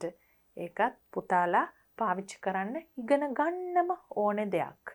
නැත්තම් ඉස්සෙල්ලා කියපු පැරග්‍රාෆ් එකෙන් මේ පැරග්‍රාෆ් එකට එනකොට කිසිම සම්බන්ධයක් නෑ වගේ. So we are talking about daytime here and now we are talking about night time here. So we are starting that paragraph with on the other hand. අනික් අතට මෙන්න මෙහෙමයි කියලා අපි දැන් night time ගැන කියනවා. Studying during the night can also be beneficial. During the night, the environment is very quiet. අපිට රෑ පාඩම් කරන එකෙත් වාසි තියෙන්න පුළුවන්. පළවෙනි එක හැටියට කියනවා the environment is very quiet. Very true. හරිම ඇත්තක් තමයි මේ කියන්නේ. මොකද දවල්ට සමහර පැතිවල ඉතාම ලොකු ශබ්ද තියෙනවා. දුවල පුතාලට පාඩම් කරන්න හුඟක්ම බාධා පමුණුවන. සමහර දුවල පුතාලා නම් ඉතාම නිස්කලංක පරිසරවල ඉන්නවා ඇති. ඒගොල්ලන්ට නම් එහෙම ප්‍රශ්නයක් නැහැ. හැබැයි ഘോഷාකාරී වටපිටාවක ඉන්නවා නම් රාත්‍රිය night time තරම් හොඳ වෙලාවක් නෑ පාඩම් කරන්න. Because it is very quiet. නිශ්ශබ්දයි. This creates a setting to study. Setting. What is a setting? ඒ කියන්නේ හොඳ පසුබිමක් හදනවා කියන එක. For what? To study peacefully. Hence, to study peacefully. Full stop. ඒ කියන්නේ බොහොම නිදහසේ සාමකාමීව ඉගෙන ගන්න පරිසරයක්, පසුබිමක්, setting එකක් හදනවා කියන එක. Peacefully. Hence, ඒ නිසා there are fewer distractions. Again, a word to connect to the previous thing you said. අපිත් අනිවාර්යයෙන්ම ලියනකොට මේ වචන පාවිච්චි කරන්න ඕනේ. මම පුතාලට මීට කලින් මතක් කරලා තිනවා cohesion කියන වචනේ. අන්න ඒ වෙනුවෙන් තමයි අපි මේ වචන පාවිච්චි කරන්නේ. අදහස් අතර තර්කානුකූලව අන්තර් සම්බන්ධතාවයක් ඇති වෙන විදියට ලියන්න තමයි ඒ වචන අපිට ප්‍රයෝජනවත් වෙන්නේ. Hence, there are fewer distractions. Fewer. Fewer කියන්නේ මොකද්ද? අඩු. අඩුයි. Fewer distractions. ඒ කියන්නේ බාධාවල් අඩුයි. සිත එහෙ මෙහෙ දුවන එක අඩුයි. එකඟ කරගන්න අමාරු දේවල් වෙන එක අඩුයි කියන එක. Fewer distractions than the daytime. ඇහෙන්නෙත් නෑ මුකුත්, වැඩිය පේන්නෙත් නෑ එළියේ. ඒ නිසා අපිට හිත එකඟව තියාගන්න පුළුවන් බාධාවක් නැතුව. When you study during the night, your creativity will increase. එහෙමත් අදහසක් තියෙනවා. creativity නිර්මාණශීලී බව increase වැඩි වෙනවා. What is the opposite? Decrease. Increase කියන්නේ වැඩි වෙනවා. Decrease කියන්නේ අඩු වෙනවා. දැන් මෙතන කියන්නේ creativity will increase. අපේ නිර්මාණශීලී බව වැඩි වෙනවා අර නිශ්ශබ්ද සාමකාමී පරිසරයක ඉගෙන ගන්නකොට. And this in turn ඒ කියන්නේ මොකද්ද? පෙරලා අපිට මොකද්ද ලබා දෙන්නේ මේකෙන් will help you to understand theories and concepts easily. දැන් අපි බොහොම නිදහස් පරිසරයක ඉගෙන ගන්නකොට නිර්මාණශීලීව හිතනකොට මොනවද අපිට ඉතාම හොඳින් තේරුම් ගන්න පුළුවන්? concepts and theories. concepts and theories. එක න්‍යායවල් ඒ වගේම සංකල්ප ඔයගලන්ට තියෙනවා. සයන්ස් විද්‍යාව පාඩමේ තියෙනවා, ගණන් පාඩමේ තියෙනවා. මතක තියාගන්න ගොඩාක් theories, concepts. තව ගොඩාක් විෂයන් වල ඔයගලන්ට ඒ වගේ මතක තියාගන්න අවබෝධ කරගන්න දේවල් තියෙනවා. පාඩම් කරාට විතරක් මදි. ඒක මෙමරයිස් කරාට කටපාඩමින් කිව්වට මදි. You have to understand theories and concepts. It's only then you can apply it at another place. නිකම්ම පාඩම් කරාට මදි. මේ සංකල්ප හොඳින් තේරුම් ගත්තම විතරයි තව තැනකදී ඒක පාවිච්චි කරන්න පුළුවන්. ඒකයි කියන්නේ during night time if you study, you are studying in a very peaceful environment, then your creativity increases. Because of that, in turn, you can understand theories and concepts easily. Your analyzing ability ඒකත් ඉතාම වැදගත් හැකියාවක්. අපි කොහොමද දෙයක් විශ්ලේෂණාත්මකව ඉගෙන ගන්නේ? තමුන්ට ශක්තියක් තියෙන්න ඕනේ කෙලින්ම කියන දේ තේරුම් ගැනීමට පමණක් නෙවෙයි, යමක් ඇනලයිස් කරන්න. නිකන් තේරුම් ගත්තට මදි. ඒකම ඒ ආකාරයෙන්ම ලිව්වත් මදි. Analyse. If you do literature, Sinhala English literature කරන ළමයි ගාක් දුරට මේ ඇනලයිස් කරනවා කියන එක කරනවා. ඒගොල්ලන් දන්නවා මේකේ වටිනාකම. You know that when you get to write about a poem, a short story or a novel, you have to analyze. Even when you do subjects like science, you have to analyze. ඉතින් අපි එන්නේ ඒ හැකියාව වැඩි වෙනවා කියලා කියනවා. Also will be greater. එක විදිවලින් කියනවා මේ වැඩි වෙනවා කියන එක. Increase, will be greater. So you also have to write like that.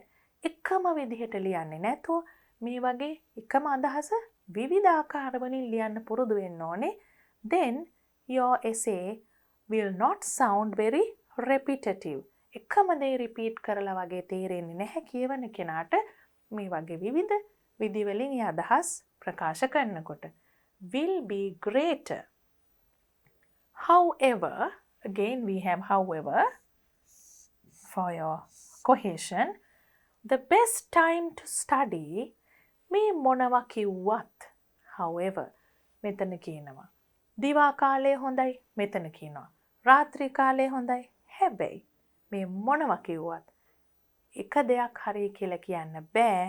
මොකද the best time to study depends on individual's personality, nature of the exam, time management.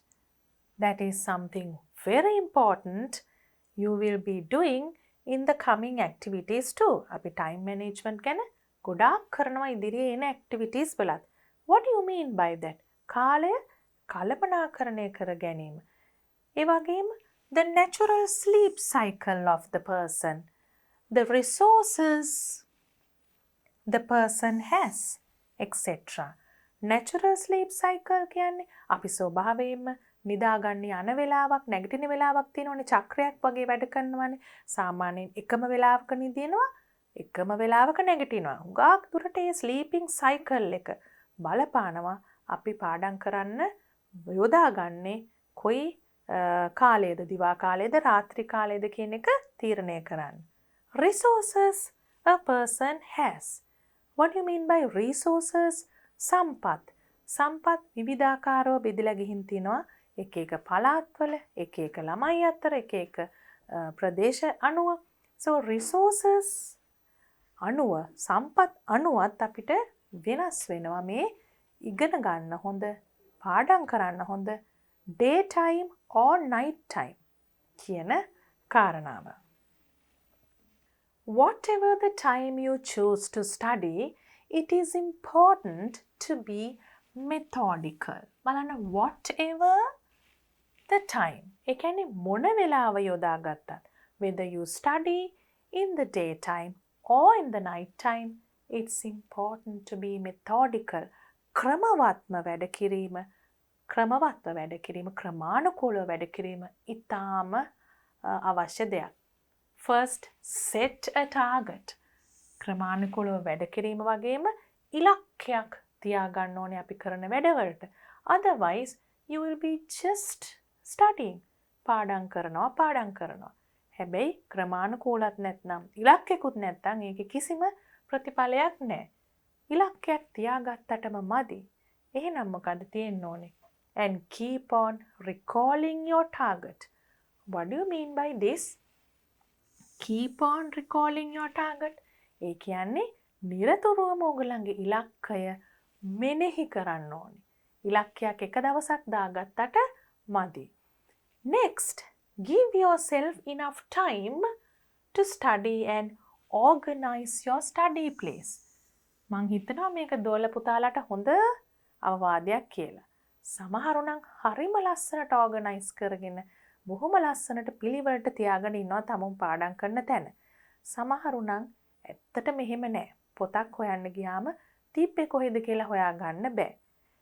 එහෙමනම් පාඩම් කරන දේත් හරියට කෙරෙන්නේ නැහැ. Organize your study space. තමුන් පාඩම් කරන, අධ්‍යයන කටයුතු කරන තැන හොඳට සංවිධානය කරගන්න, සංවිධානාත්මකව පිළිවෙලකට තියාගන්න කියන එක. It will also be advantageous to work according to a timetable, use flow charts, diagrams to concentrate on daily lessons. තව එක අදහස් දෙනවා පාඩම් කිරීමේ කාර්යක්ෂමතාවය, effectiveness එක වැඩි කරගෙන අපිට තියෙන වාසි, advantages වැඩි කරගන්න. හරිම වාසිදායකයි මේ වගේ දේවල් කරොත්. කාලසටහනකට වැඩ කරොත්, ඒ වගේම flow chart, diagram, රූප සටහන්, ඒ වගේ දේවල් concentrate on daily lessons. දිනපතා තියෙන පාඩම් වලට අවධානය යොමු කිරීම ඒකත් ඉතාම වැදගත්. නැත්නම් අපි සති ගණන්, මාස ගණන් ගොඩ ගහලා පාඩම් කරන්නේ නැතුව ඊට ඉස්සෙල්ලා concentrate අවධානය යොමු කරන්න මොනවටද?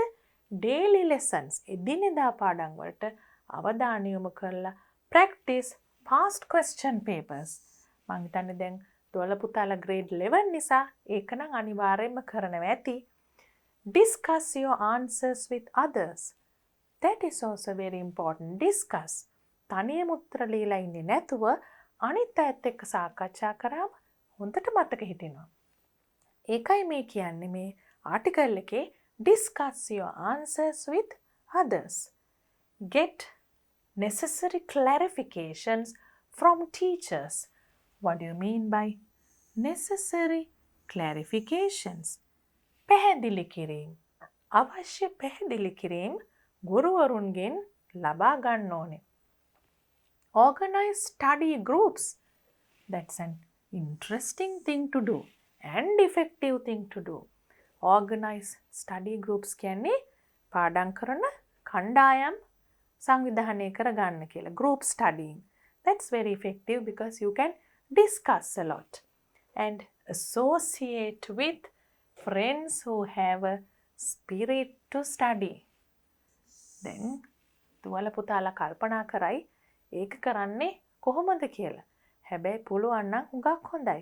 මොකද some friends, සමහර යාළුවෝ ඉගෙන ගන්න ආස නැහැ. හැබැයි විශේෂයෙන් විභාගයක් කරන අවුරුද්දක ඉන්නකොට study spirit, those who have the spirit to study, හුඟක්ම ආසාවෙන් ඉගෙන ගන්න ළමයින්ව යාළුවන්ව associate ආශ්‍රය කරනවා නම් තමයි හොඳටම පාඩම් කරන්න පුළුවන්. Associate friends who have a spirit to study. You should not forget to take regular breaks. Should not forget. අමතක කරන්න එපා මොනවද? Regular breaks. You can't go on studying for hours and hours. පැය ගණන් එක දිගට පාඩම් කරා කියලා වැඩක් නෑ. වරින් වර නිතිපතා පොඩි බ්‍රේක් එකක්, පොඩි ඉන්ටර්වල් එකක් ගන්න ඕනේ. Eat nutritious food. අනිවාර්යයෙන්ම පෝෂ්‍යදායී ආහාර, nutritious food ගන්න ඕනේ. Drink plenty of water. වතුර ඉතාම වැඩි ප්‍රමාණයක්, plenty of water. And spend time with your family too. You have to be with others, your family members, to make you happy, to make you feel very protected. It's very important. Above all, මේකත් හරිම වැදගත් වටිනා වචනයක්, phrase එකක් ඔයගලන්ට අවසාන අදහසක් ප්‍රකාශ කිරීමේදී යොදා ගන්න පුළුවන්. මේ හැම දෙයකටම වඩා වැදගත් කියන එක. Above all, be positive. What's the most important thing? The most important thing කියලා කියන්නත් පුළුවන්. ඊට වඩා ලස්සන විදිහකට කියනවා above all, මේ සෑම දෙයකටම වැඩියෙන් be positive and have faith in yourself. Positive කියන්නේ බොහොම අපි ධනාත්මක වෙන්න ඕනේ. And have faith in yourself. තමා ගැනම විශ්වාසය ඇති කරගන්න ඕනේ. Then no one can stop you from achieving your target. මේ විදිහට කරොත් no one can stop you. You will go ahead. I hope you got many points from this article. අපේ reading comprehension එකට උත්තර ලියන්න විතරක් නෙමෙයි, හුඟක් වැදගත් අදහස් ටිකක් දුවල පුතාලා මේ ආටිකල් එකෙන් දැනගත්තා. I think you remember all what we need for the questions. Now, let's move on to the questions and see. We are starting with a table. Complete the table given below on advantages of studying during daytime. What are the advantages of studying during daytime? මතකයිද පුතාලාට අපි වාසි ගැන කතා කරා දවල් කාලේ ඉගෙන ගන්නකොට තියෙන. First, you can write, after a good night's sleep, you feel very energetic.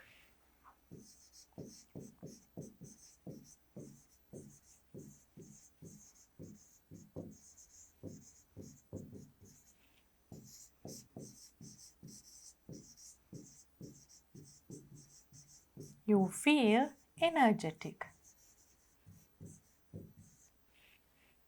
Also, you can write, natural light is better than artificial light.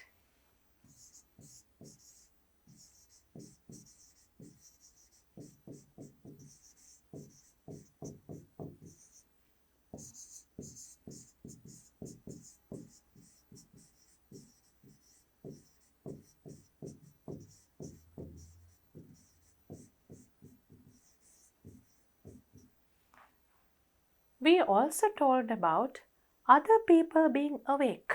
අපි තනියම පාඩම් කරන්නේ නැතුව අනිත් අයත් ඇහැරිලා ඉන්න සම්බන්ධ කරගන්න පුළුවන් වෙලාවක ඉගෙන ගන්න එක හොඳයි කියවනේ. අන්න ඒක අපි දැන් ලියමු.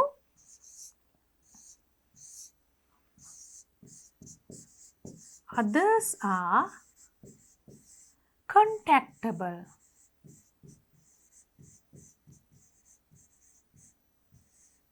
For any clarifications.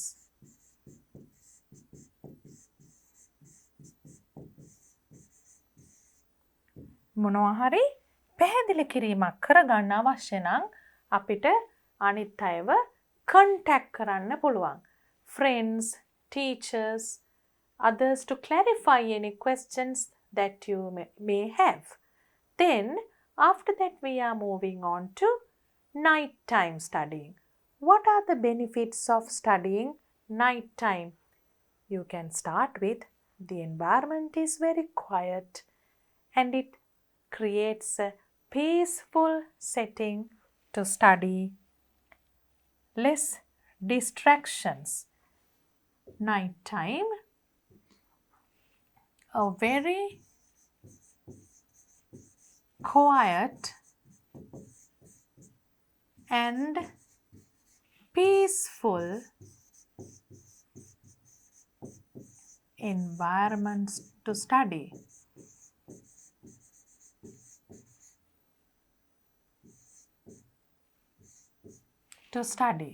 Then you can have this point, less distractions.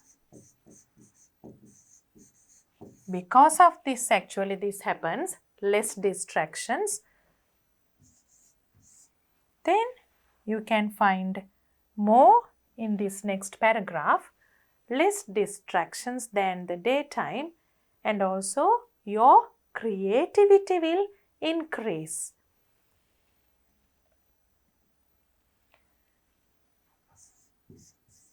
Your creativity.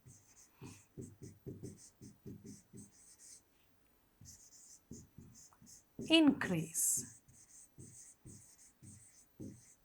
And also there was another one about how you can analyze more when you study during night time.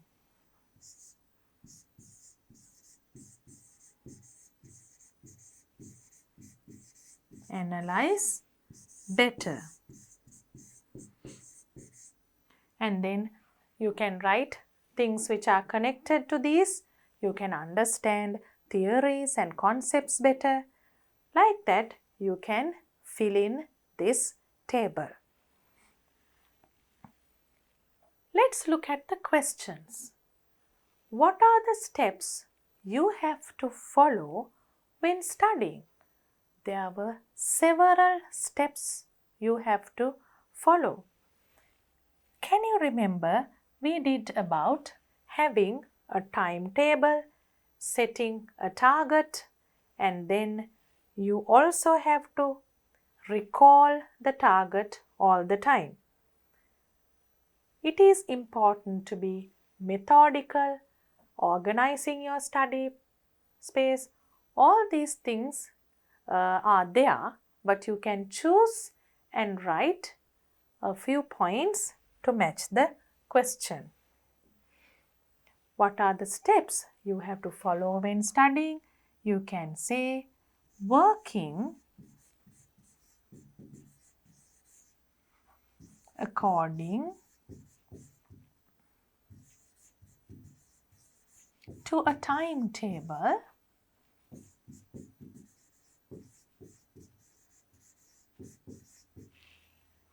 You can also say setting a goal.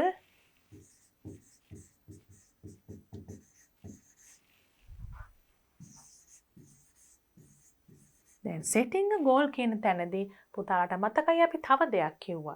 goal එකක් තිබුණට මදි. ඒක අමතක වෙලා ගියොත් keep on recalling the goal.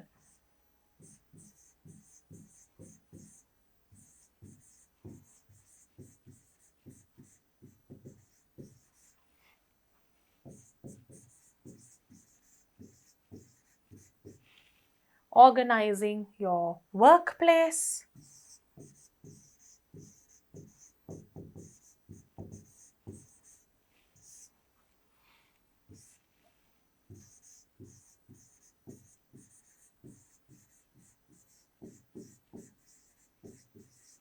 And also you can write about studying in groups.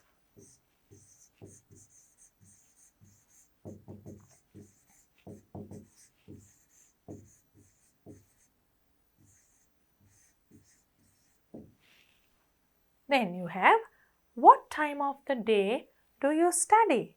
Why? Can I answer this question? No. You have to write an answer for this because the time you study depends on many reasons, like the resources you have, your personality, etc. So you have to write this answer. පුතාලා දවසේ කොයි වෙලාවෙද පාඩම් කරන්න කැමති? ඒකට හේතුව මොකක්ද කියන එක දැම්මම ලියන්න ඕනේ. Then you are asked to give a suitable title to the article. දැන් අපි ආටිකල් එකකට ටයිටල් එකක් මාතෘකාවක් දෙනකොට බලන්නේ මොකද්ද? මේකේ වැඩියෙන්ම බර කරලා තිබුණේ, emphasize කරලා තිබුණේ මොන කරුණුද කියන එක. What were the points emphasized in this? Daytime studying, nighttime studying, which time is better, on what does it depend, all about how to study methodically and during which time to study.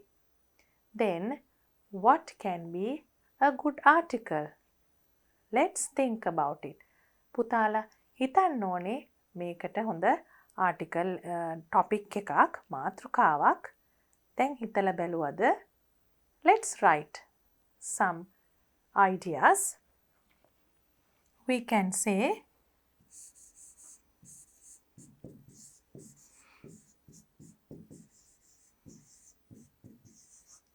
which time is best to study, like a question we can give the topic.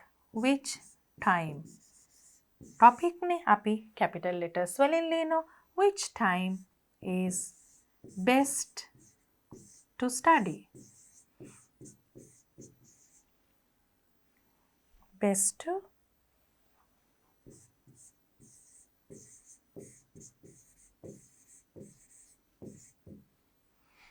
Then you can write a more general topic like ඊට වඩා general තවත් විහිදිච්ච සාමාන්‍ය විදියට ලියන්න පුළුවන් time කියන එකම specify කරන්නේ නැතුව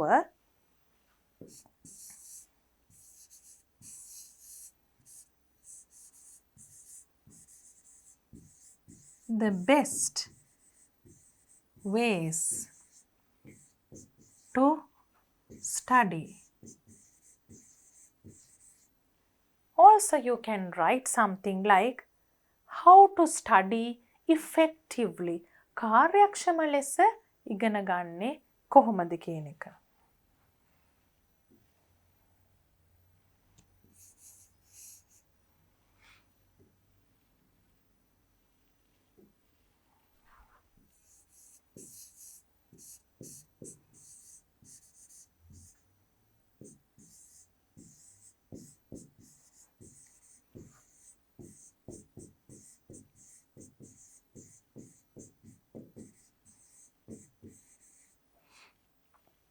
How to study effectively. කාර්යක්ෂම ලෙස ඉගෙන ගන්නේ කොහොමද කියන එක. So, these are some examples for topics, but you can write better topics, I'm sure. Let's move on to activity 10. It's a writing activity. Study the following pie chart. You know you get pie charts, bar graphs for your exam papers. You have to sometimes write a description based on a pie chart. දැන් මේ pie chart, bar graph වගේවෙන් ඔයගලන්ට question paper එකේ ප්‍රශ්න එනවා. ඒවා මොනවද? ඒවා ඔයගලන් අනිත් subjects වලට කොහොමද කරලා තියෙනවනේ.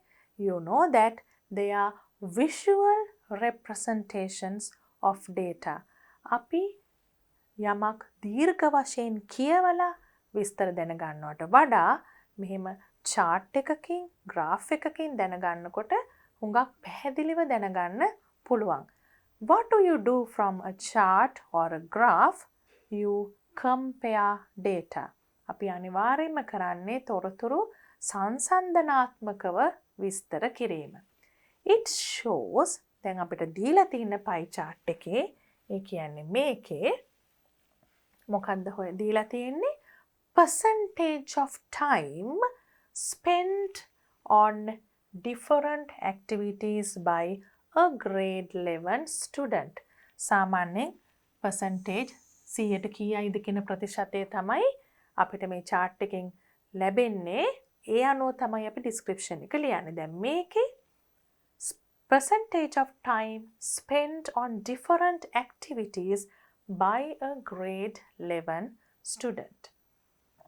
Write a description about the chart. The phrases given may help you. දීලා තියෙනවා අපිට මේක ලියන්න අවශ්‍ය වෙන අදහස් ටිකක්. Let's look at it first. How has this child spent time on different activities? මොනවටද වැඩියම කරලා තියෙන්නේ? කාලය ගත කරලා තියෙන්නේ? 34% you have studying. හොඳ ළමෙක් වගේ. ස්ටඩි කරලා තිනවා වැඩිම වෙලාවක්.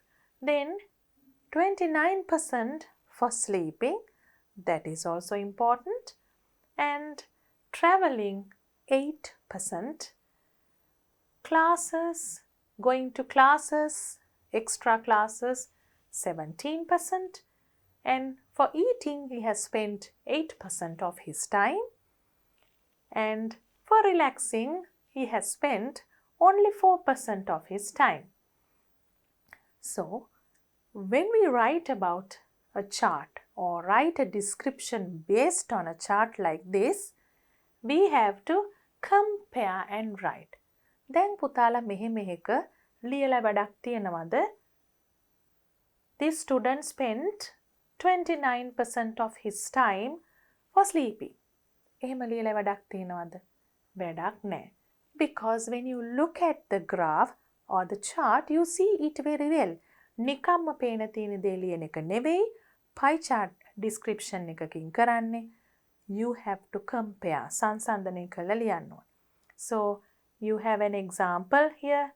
Lowest percentage, highest percentage, අඩුම ප්‍රතිශතය, වැඩිම ප්‍රතිශතය, equal amount, සමාන ප්‍රමාණයක්, more time, වැඩි වෙලාවක්, less time, අඩු වෙලාවක්.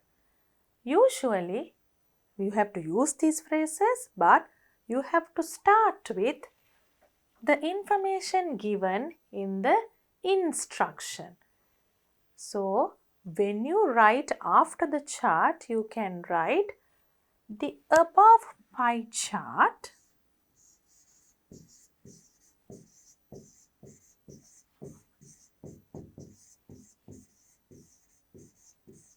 shows or represents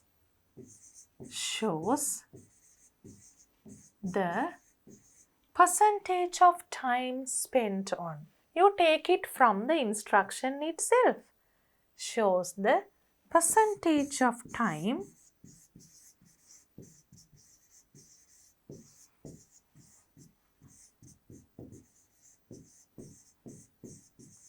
spent on different activities by a grade 11 student.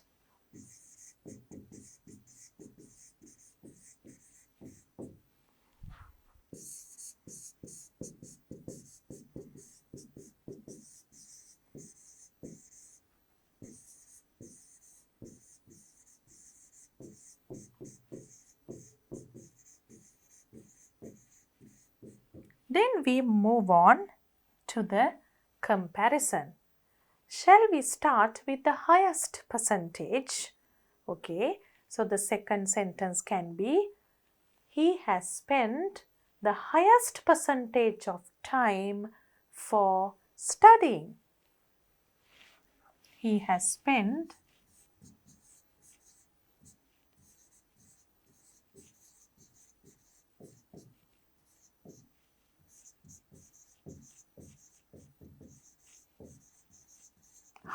the highest percentage of time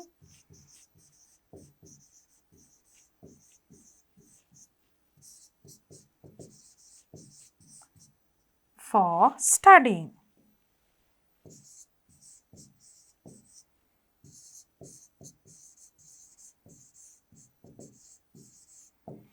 then after that you can write about the lowest percentage. අඩුම ප්‍රතිශතයක් එයා කාලය වැය කරලා තියෙන්නේ relaxing විවේක ගන්න. The lowest percentage of time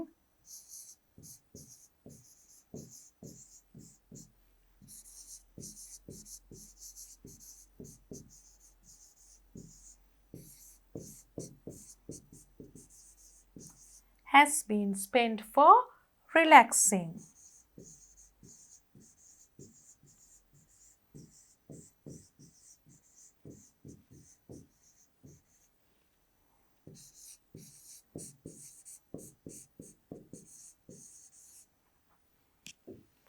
Now let's look at these equal numbers, equal percentages. You can see 8% in two places. So he has spent 8% of time each for traveling and eating. ඒ දෙකටම සමාන ප්‍රතිශතයක් වෙලාව වැය වෙලා තියෙන්නේ. So you can use this to write that. He has spent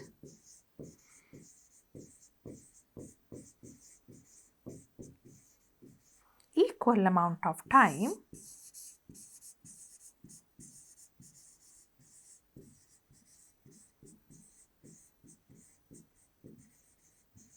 for traveling and eating.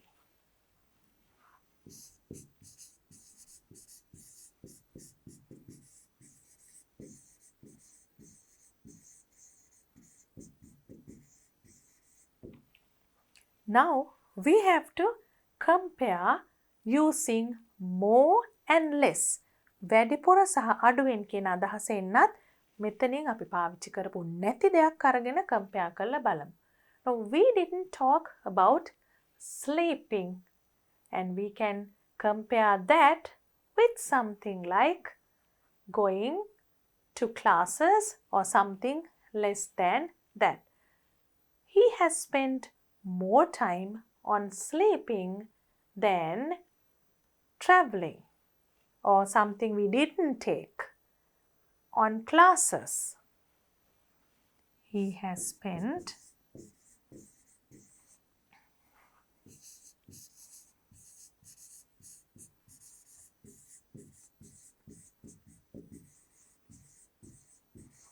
on sleeping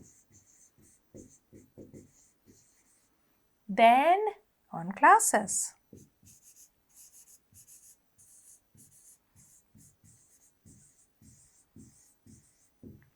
Now we'll see where we can use this phrase less time, අඩුවෙන් අනිත් එකට වඩා.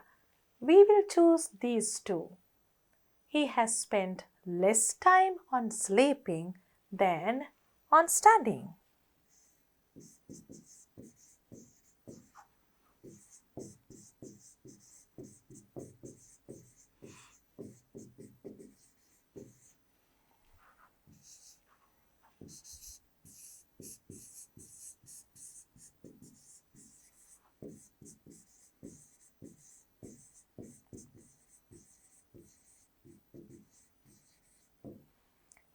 After we write all these things, you can write a final sentence with a general comment.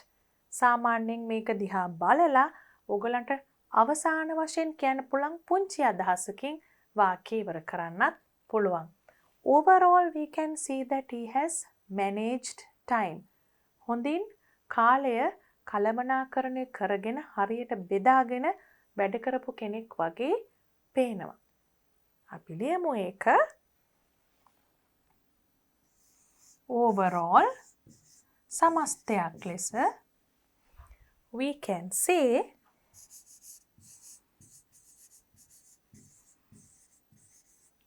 that the student has managed time properly.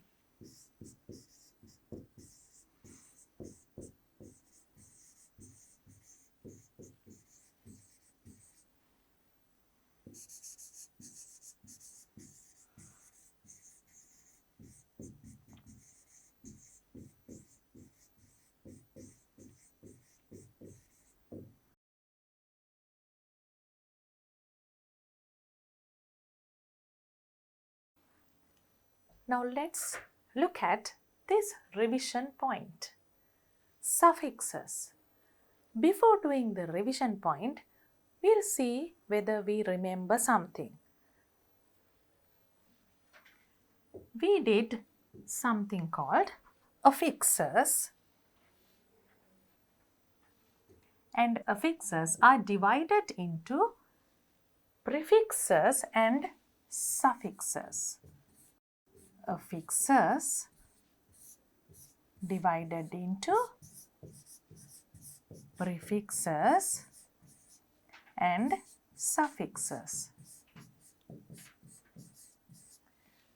Prefixes were added at the beginning of a word and suffixes were added at the end of a word. Prefixes මුලින් එකතු කරනවා, suffixes අගට එකතු කරනවා. ඒ වගේම මතක් කරගන්න ඕනේ word classes.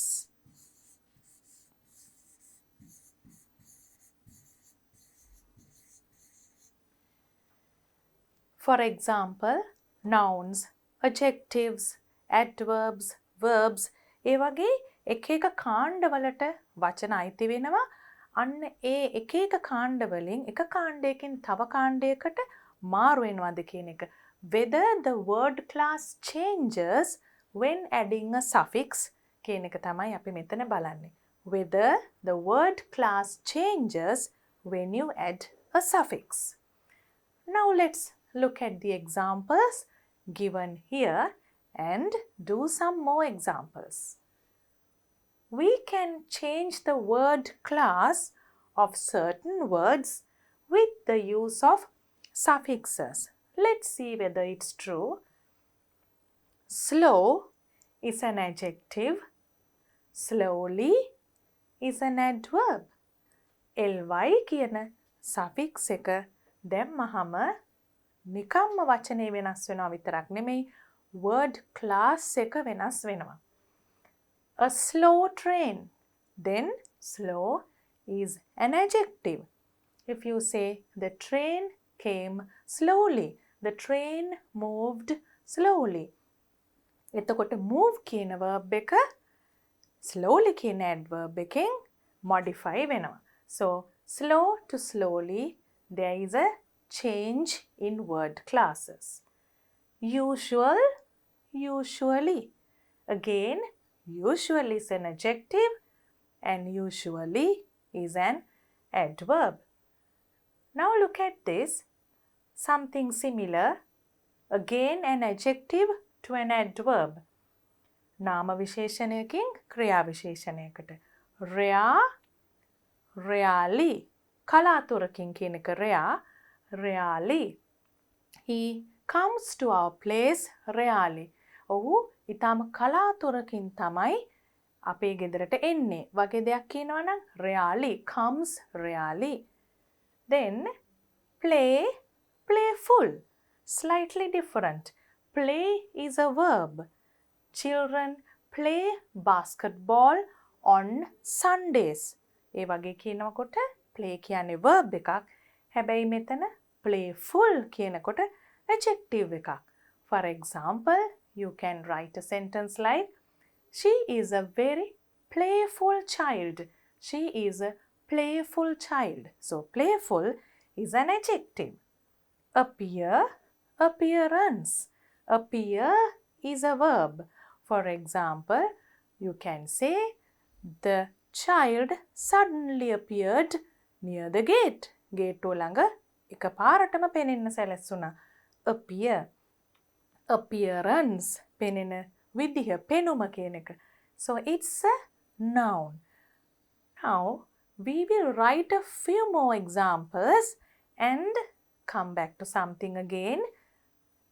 What kind of nouns these words belong to or these words are. We'll look at that after writing a few more examples for suffixes. Then දුවල පුතාලත් තව examples ලියන්න පුළුවන්ද කියලා බලන්න suffixes වලට. Let's write together. We'll take a word like flexible. Flexible, you can make it flexibility. What is the word class? Does the word class change? Yes, because flexible is an adjective and flexibility is a noun. Namyashili, namyashili bhava කියන එක. Flexible, flexibility. Let's write another example. Joy. You can add the suffix full and write joyful. And does the word class change? Yes, because joy is a noun and joyful is an adjective. Let's write another example. Act. Act is a verb and actor or action is a noun. Act is a verb and action is a noun.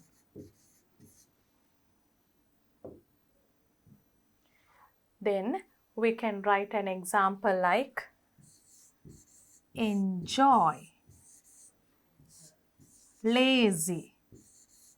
So here we added the tion suffix, and here let's add another suffix and say enjoyable. The able suffix. So what is the change in the word class? Enjoy is a verb. The children enjoyed a lot. Enjoy is a verb. Enjoyable is an adjective. It was an enjoyable trip. It was an enjoyable journey. For lazy, you can write laziness.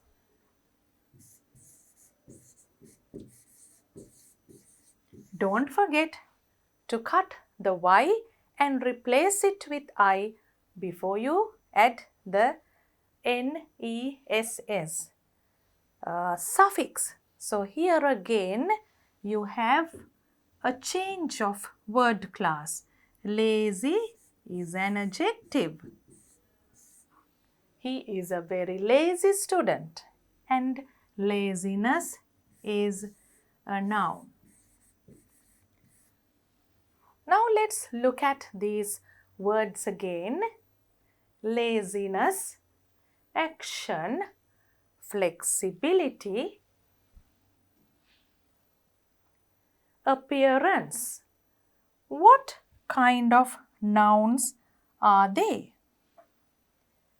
They are called abstract nouns. Before coming to abstract nouns, let's see whether you remember what nouns are. මං හිතන්නේ ඔක්කොම දුවල පුතාලට මතකයි nouns කියන්නේ මොකක්ද කියන එක. කොයි වර්ගවල nouns තියෙනවද කියන එක. හැබැයි ඒක අපි චුට්ටක් මතක් කරගෙනම abstract nouns වලට එමු. Nouns can be divided into, first of all, concrete nouns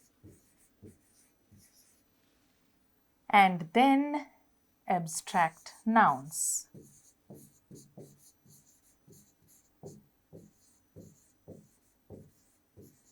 Now let's think of the very common definition of a noun. Noun එකක් කිව්වම පොඩි කාලේ ඉඳලම කරේ name of a place, a thing or a person.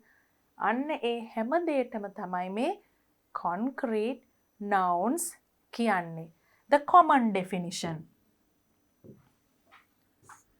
The common definition.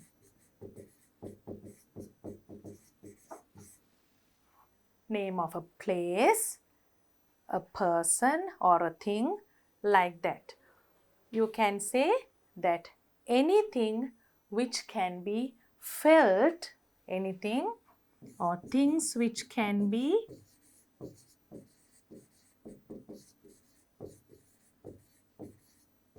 felt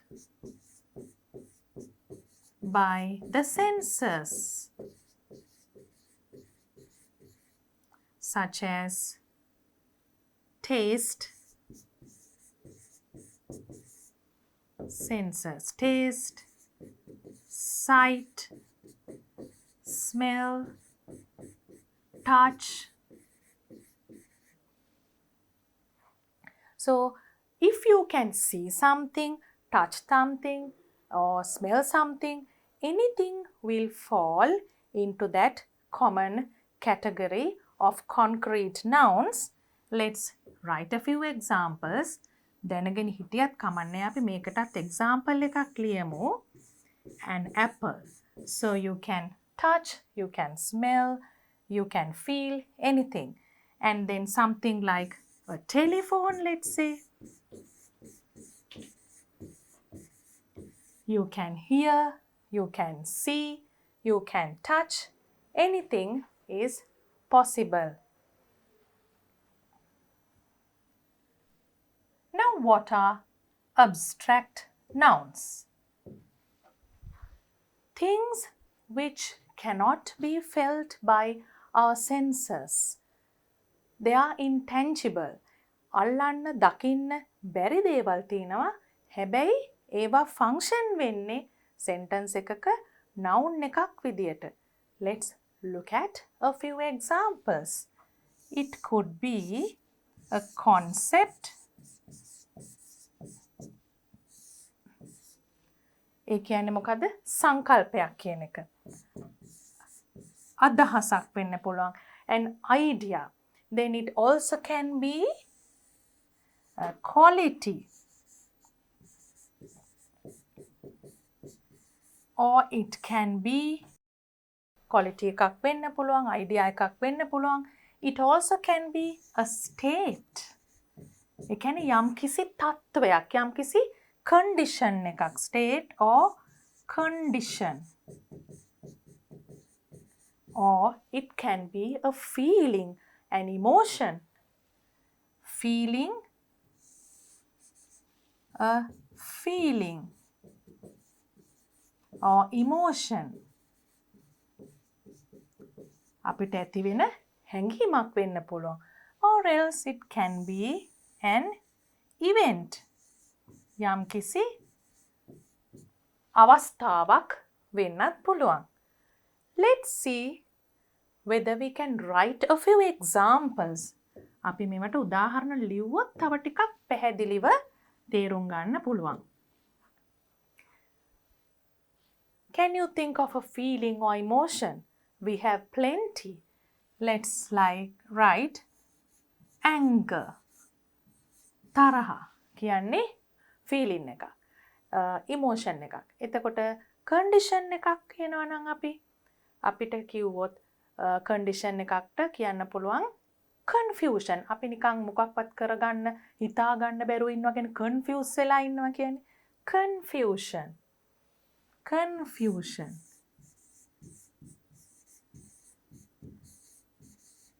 හරියට පැහැදිලිව හිතා ගන්න බැරුව ඉන්න එක. යමක් කරන්නේ මොකද්ද කියන එක.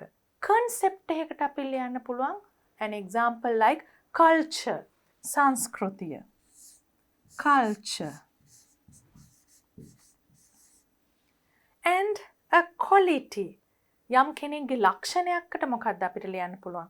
We can write beauty. Beauty. There are so many other qualities you can write, but this is an example.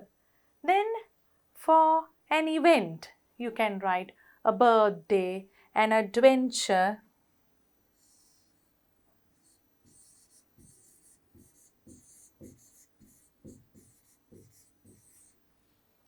So now I think you understand what abstract nouns are. මේ ඕනම දෙයක් abstract noun එකක් විදියට හඳුන්වන්න පුළුවන්. දැන් පුතාලා මේ යටතේ තව හුඟක් examples ලියලා පුරුදු වෙන්න ඕනේ. Now, with that knowledge, we are moving on to a somewhat long activity. දැන් පොඩ්ඩක් දිගට යන activity එකක් තියෙනවා. සම්පූර්ණයෙන්ම මෙතන word classes වල දැනුම මතක් කරගන්න ඕනේ. නැත්තම් අමාරුයි. මතක් කරගෙන විතරක් නෙවෙයි තව උදව්වක් ගන්නත් පුළුවන්. ඒ නිසා බය වෙන්න දෙයක් නැහැ. Look at the activity. Activity 11 says, complete the table following the example. You may use a dictionary. So a dictionary gives you all the forms of the word. So it's easy for you, if you want, to find a dictionary and refer it when you do this activity. Then දොල පුතාලා ළඟ තියෙනවා නම් dictionary එකකුත් ළඟට ගන්න.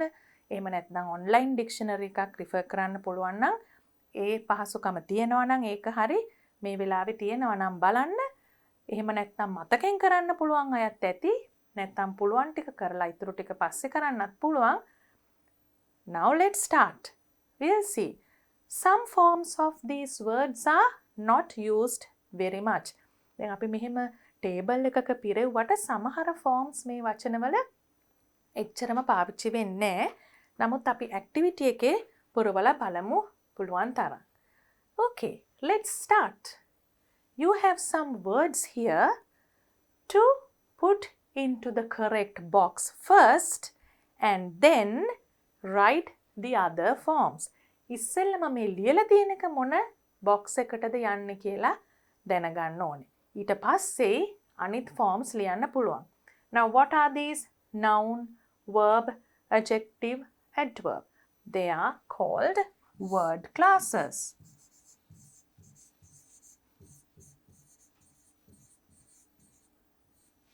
And especially here, we have a lot of abstract nouns.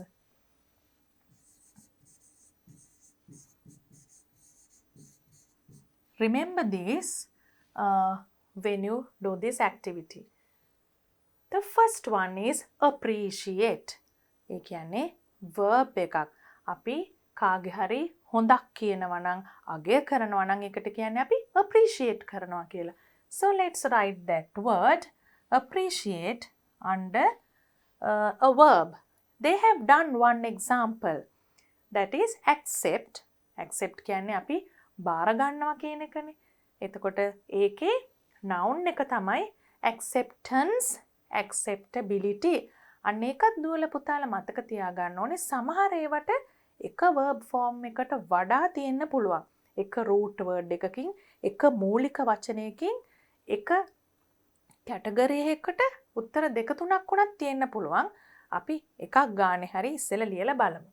So accept noun is acceptance, පිළිගැනීම. Acceptability, පිළිගන්නා ප්‍රමාණය වගේ දෙයක්. Adjective, acceptable, පිළිගත හැකි. Let's look at an example. It is an acceptable answer. එක පිළිගත හැකි පිළිතුරක්. Adverb, acceptably. So we are writing appreciate first.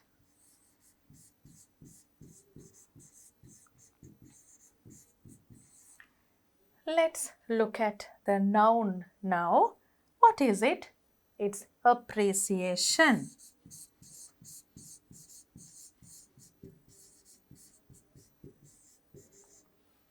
And then adjective, appreciative.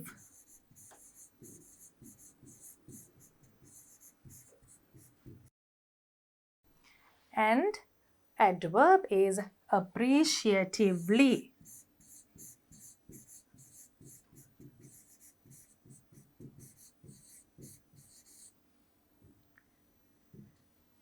Let's go to the next word. You have calculate. Calculate.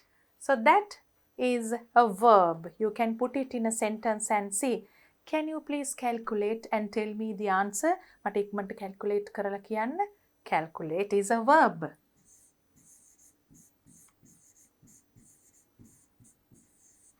And the noun of that is calculation.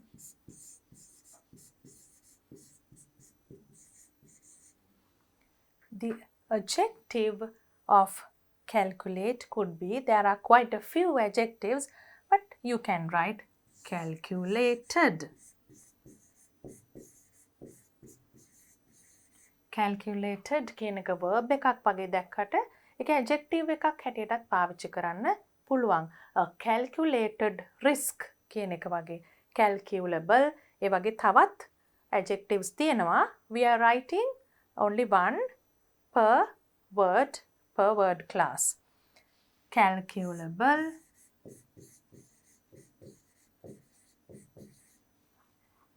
then we'll look at the next word. Admire. Admire is again a verb. We admire the beauty of nature. අපි සෝභා දහම, සෝභා ධර්මයේ සුන්දරත්වය හරිම ආසාවෙන් බැලුවා කියන එක. Admire කරා කියන එක. So it's a verb.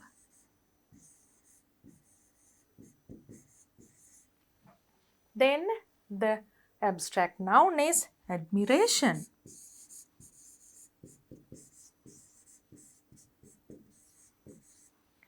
The adjective is admirable. She has very admirable qualities. බොහොම අගය කළ හැකි ගති ගුණ තියෙනවා ඇයට කියනවා නම් admirable.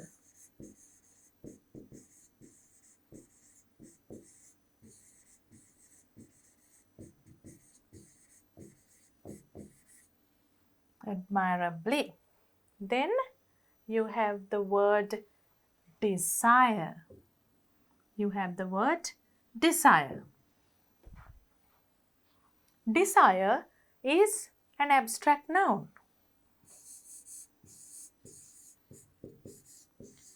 Is it only a noun? No. It can also be a verb.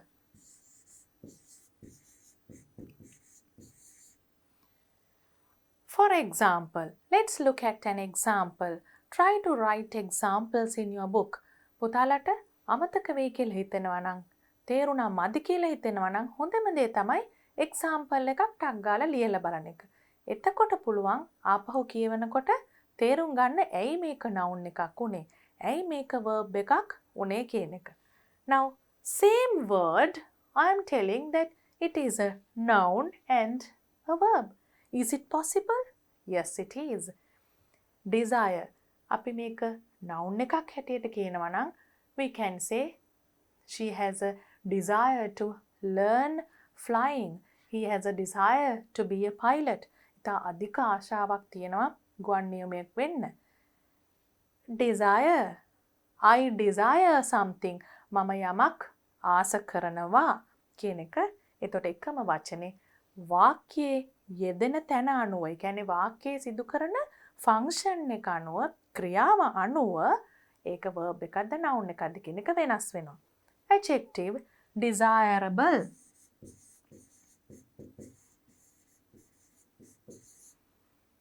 Desirably. Desirable qualities. ඒ වගේ examples ලියන්න පුළුවන්. Move. Move කියන්නේ තැනකින් තැනකට ගෙනියනවා, මාරු කරනවා කියන එකනේ. එතකොට move කියන එකෙත් අපිට පුළුවන් verb එකයි noun එකයි එකමයි නේද කියලා දකින්න මෙහෙම ලිව්වට පස්සේ. Move. If we say that we move a table, අපි මේසය වෙනත් තැනකට ගෙනිච්චා, move කරා කියනවා නම් ඒක verb එකක්. Also you can say it's a good move. මේක හොඳ අලුත් ක්‍රමයකට වැඩක් පටන් ගත්ත කෙනෙක්ට අපි කියන්නේ it's a good move. Move. එතන noun එකක්, මෙතන verb එකක්. Then adjective, it's a movable object.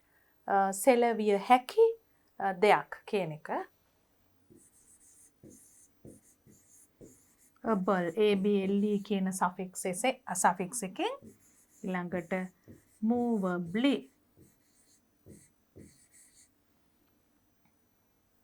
So let's move on to the next set of words. I have written the words in the correct column. හරි column එකේ ලියලා තියෙන්නේ. දැන් අනිත් forms ටික ලියලා බලමු. Tolerate. Tolerate is a verb. Then what's the noun? Tolerance.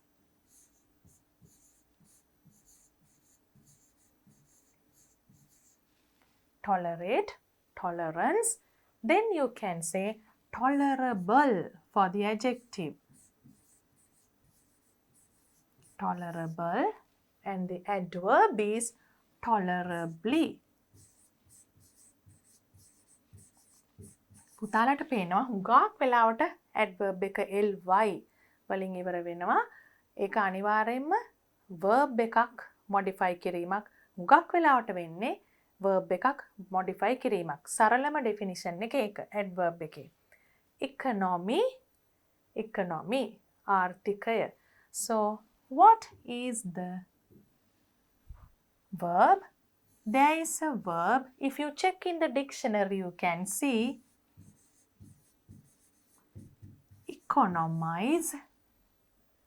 Adjective, some words, a few words are there. Economic, economical. Let's write economical.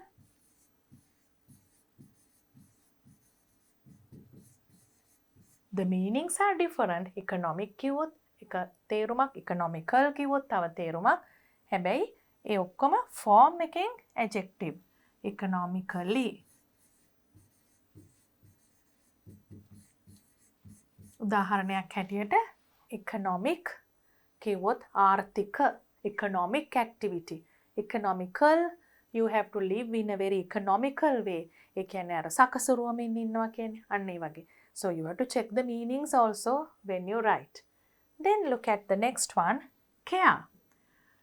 I have written care in the verb column. I care for my parents. I care. But it can be a noun too. The care she gave, we cannot forget the care she gave. Care. අපි බොහොම ආදරෙන් සැලකීමෙන් කෙනෙක් ගැන බලා ගන්නවා නම් care කරනවා කියන්නේ care. ඒ අදහස. Adjective can be negative or positive. Careful is positive. Careless is negative. Let's write the positive one. Careful. And adverb, carefully.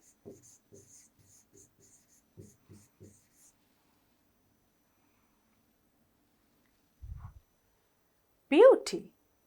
Now beauty I have written in the nouns column. Why? It's a quality. Beauty is a quality.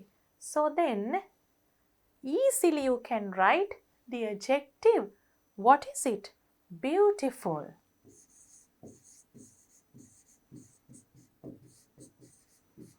Then what's the verb? Beautify. Beautify your garden. You beautify your garden කියන්නේ වත්ත ලස්සන කරනවා. Beautifully. She danced beautifully.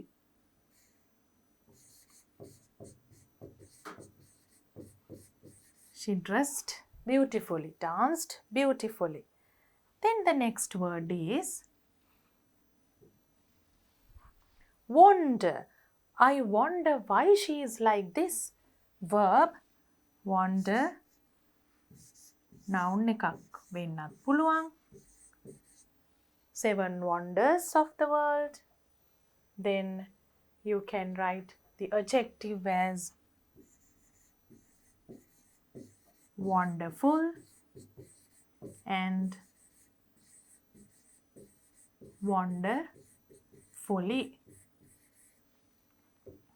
What's next? Fashion. fashion කියන එක දුවලා පුතාලා ඔක්කොම දන්නවනේ. එහෙනම් බලමු මොකද්ද මේකේ verb, adjective and adverb. adjective එක පාරට මතක් වෙනවා fashionable.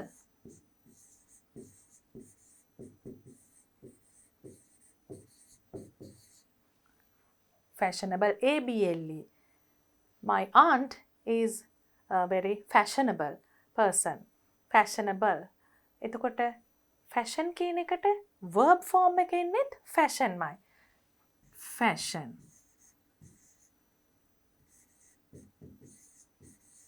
fashioning it, fashioning it. Fashionably is the adjective, adverb. Fashionably.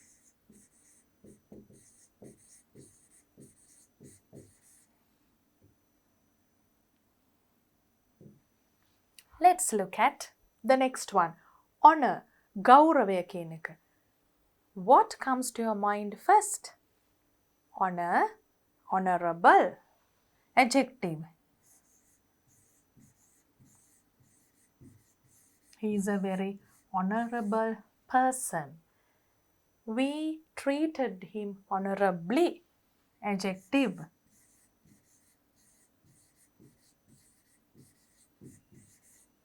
එතකොට මොකක්ද verb එක? ඒකත් honorමයි. හැබැයි sentence එකක වැදෙන පාවිච්චි කරන විදිහ අනුව ඒක වෙනස් වෙනවා. We honor you කිව්වොත් අපි ඔබට ගෞරව කරනවා. එතකොට honor කියන වචනේම verb එකක් හැටියට පාවිච්චි වෙනවා. එකම වචනේ noun එකක් verb එකක් හැටියට පාවිච්චි වෙනවා වාක්‍යයේ තැන අනුව. accept. accept කියන එක අපි එක සැරයක් කෙරුවා. acceptance. acceptance.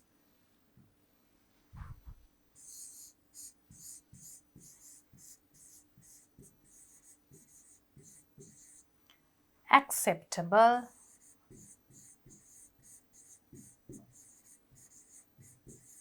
acceptably.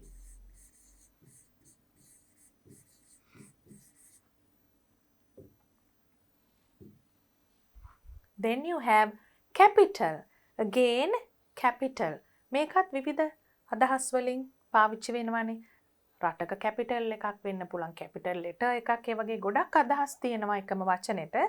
So others also will have sometimes different forms. Let's write one. Capitalize. ඔයගලන්ට ළඟම උදාහරණයක් capitalize the following paragraph. පහත සඳහන් ඡේදයේ නිවැරදි තැන්වල capital ලකුණු යොදන්න කියන්නේ. Capitalize. Then adjective, you can also write capital. capital.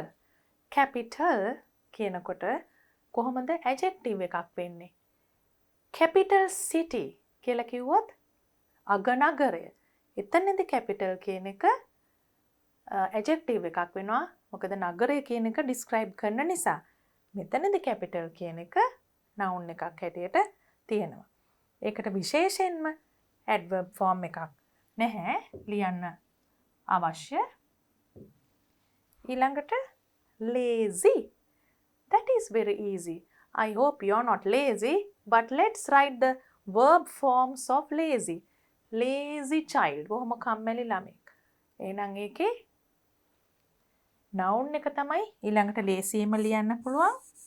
Laziness. There is a verb for lazy. That's laze. Then the adverb is, let's say someone walks in a very lazy way. හරිම කම්මැලි විදිහට ඇවිදගෙන එනවා. He is walking lazily. He is walking lazily. Now we have filled a table with many words. අපි ගොඩාක් වචන වලින් පිරෙවුවා මේ table එක. හැබැයි මේ activity එකේ තේරුමක් තවත් වැඩි වෙන්නේ, තව හොඳට මේකෙන් ප්‍රයෝජනයක් ගන්න පුළුවන් වෙන්නේ ඕගොල්ලන් තනියම මේවට examples ලියලා බලන්න ඕනේ. අපි කතා කරනකොට හුඟක් examples ගැනත් කිව්වා. you try to use these words in sentences. Then word classes or changing from one class to another by adding suffixes is not going to be difficult for you.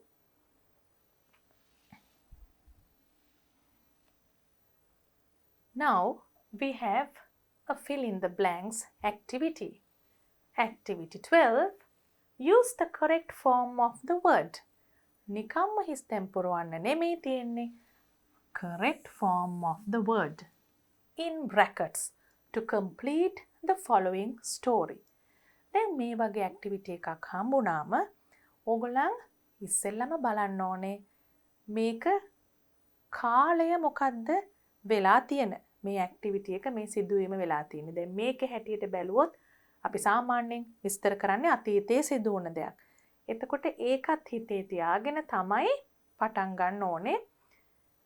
One day Mithun blank to see a dentist. One day එක දවසක කිව්වම අනිවාර්යෙන්ම ඉවර වෙච්ච දෙයක්. So you write wanted to see a dentist to get a tooth extracted. දැන් දතක් ගලවන්න ගිහිල්ලා තියෙන්නේ ටිකක් බය හිතෙන කාර්යයක් තමයි ඒක. He make an appointment. He made. එතකොට make කියන එකේ past tense එක made කියලා අපි දන්නවා. He made an appointment. වෙලාවක් වෙන් කරගත්තා. Made an appointment with the dentist. Mithun was දැන් was කියලා තියෙන හින්දා මෙතන gave නෙමෙයි අපි දන්නවා be verb එකක් එක්ක එන past participle given. Given a date and a time. So he blank on recalling. ඒ කියන්නේ recalling කියන්නේ මතකයිනේ අපි reading comprehension passage එකෙත් කරා මතක් මෙනෙහි කරනවා මතක් කරනවා කියන එක. He keep on recalling කියන එක kept on recalling වෙනවා. මතක් කර කර හිටියා. appointment එකක් දිනයක් දැම්මම අමතක වෙයි කියලා අපි මතක් කර ඉන්නවනේ. ඒක තමයි මේ keep on recalling. You also can use that term if you keep on recalling something constantly. නිතරම මතක් කර ඉන්නවා නම් කියන්න පුළුවන් keep on recalling. මෙතන past නිසා kept on recalling the date and time. But he ඔන්න තියෙනවා within brackets වල be කියලා. දුවල පුතාලා කාට හරි අමතක වෙලා ඇත්නම් කියලා හිතලා ආපහු සැරයක් චුට්ටක් අපි බලමු be verb එකේ forms මොනවද කියලා. ඒක බලලම තමයි මෙතෙන්ට එන්න ඕනේ. be verb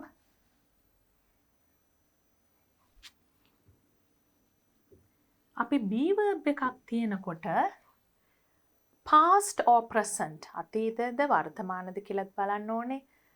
singular the plural ද කියලාත් බලන්න ඕනේ. In a be verb you have to see whether it's singular, plural, past or present. If it is I, it is am. I එක මොකක්ද දෙන්න be verb එක? am. එතකොට singular subject එකක් නම් is. singular subject එකක් එක්ක is. එතකොට plural subject එකක් එක්ක අපි මේකට example එකක් කිව්වොත් he, she, the child ඒ වගේ එක්කෙනෙක් ගැන කියනවා නම් is be verb එකත් එක්ක ගොඩ දෙනෙක් ගැන කියනවා නම් are. හැබැයි මේ තුනම present. ඒ තුනම am, is, are කියන තුනම present. එහෙනම් past එකට මොකක්ද දෙන්නේ?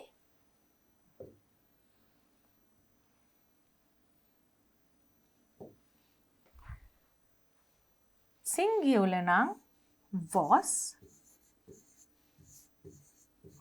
singular. ඒක වචන නම් past එක was. බහුවචන නම් were. බහුවචන නම් were. මේ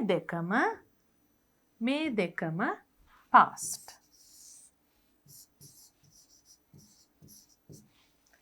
දැන් මේ be verb එකේ forms ටික මතක් කරගෙනම am, is, are, was, were. ඒ ටික මතක් කරගෙනම අපි ආයිමත් fill in the blanks activity එකට යමු. he කිව්වම singular. දැන් මෙතන හැටියට past. He was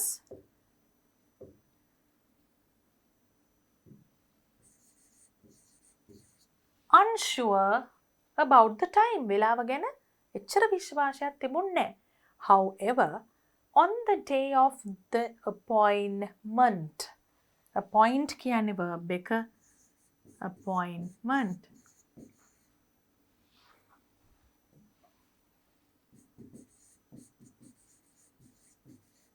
On the day of the appointment, Mithun went to see the dentist. ඔන්න දැන් ඒ දවසේ appointment එක දවසේ මිතුන් ගියා දන්ත වෛද්‍යවරයා හම්බ වෙන්න. When he entered the clinic. දැන් එතකොට ඇතුල් වෙනකොට entered the clinic, a lady greeted him. warm කියනවා. දැන් greeted කියන්නේ ආචාර කරා කියන එකනේ. එතකොට මෙතන verb එකක් නිසා මේක adverb එකක් වෙන්න ඕනේ. Lady greeted him warmly. And talked to him politely. බොහොම ආචාරශීලී විදියට. politely කතා කරා. She blank for his details. විස්තර ඇහුවා. Asked for his details and give him becomes gave him. Gave him an appointment number. Mithun put it careful. Put කියන verb එක describe කරන්න ඕන හින්දා මේක carefully. එයා කොයි ආකාරයෙන්ද මේක දාගත්තේ? බොහොම ප්‍රවේශමෙන්. carefully into his pocket and waited. බොහොම ඉවසීමෙන් හිටියා කියන්නේ patiently. දැන් patient කියන වචනේ තියෙනවා අපිට patiently. He blank the number several times. check. එතකොට number එක විවිධ ඒ කියන්නේ හුඟක් වතාවක් several හුඟක් වතාවක් check කරා. පරීක්ෂා කරලා බැලුවා. checked. His number. Again you have a be verb. 6 and. එතකොට ඒක number කියන්නේ singular. අපි මේ කතා කරන්නේ past event එකක් ගැන නිසා එතනට එන්නේ was. His number was 6 and he entered the room quickly. entered කියන verb එකට එනවා quickly කියන adverb එක. quickly බොහොම ඉක්මනින් enter වුණා, ඇතුල් වුණා. when it again was singular past. ඒක වචන අතීත was. his turn ඔහුගේ වාරය නිසා ඇතුල් වුණා ඉක්මනට quickly. in the room there be 2 nurses. දැන් මෙතන තියෙනවා 2 nurses කියනකොට මතක් කරගන්න දෙයක් plural. බහුවචන. එහෙනම් was කියලා බෑ were. There were 2 nurses and both were wearing. දැන් මෙතන were තියෙන හින්දා මේකේ past form එක ලියන්නේ wearing masks. were wearing. Past continuous. were wearing masks and it was difficult to identify them. ඒගොල්ලන්ව හඳුනා ගන්න හරිම අමාරු වුණා. දැන් නිතුම් ඇතුළට ගියා. ඊට පස්සේ මාස් දාගත්ත දෙන්නෙක්ව දැක්කා. අඳුර ගන්නත් බෑ හරියට ඒ නිසා. Nobody uttered. කවුරුවත් කතා කරේ නෑ. දැන් මේ වගේ වෙලාවකදී මොන වගේ දෙයක්ද ඇති වෙන්නේ? හිතේ ටිකක් බයක් ඇති වෙනවා. අපි ඇවිල්ලා තියෙන්නේ මොනවටද? We have come to extract our tooth and we can see two nurses with masks and there is no sound around. Nobody is talking. Nobody uttered a word. ටිකක් බයත් හිතෙනවා නේද? Mithun was blank to a chair.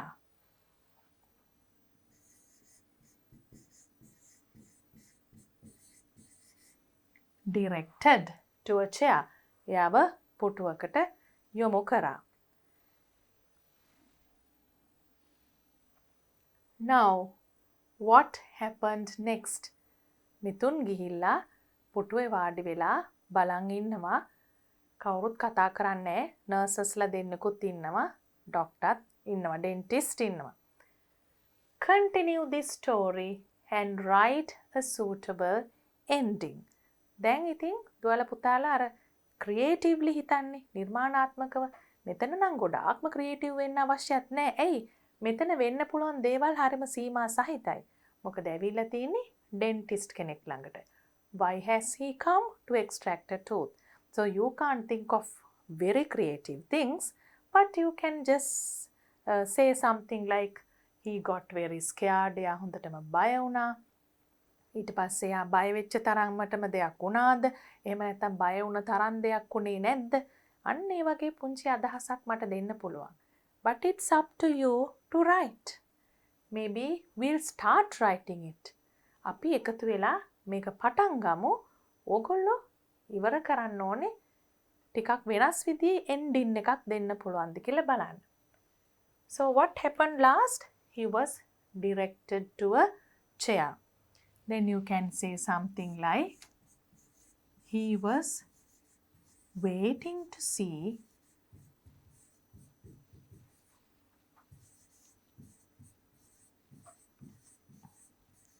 what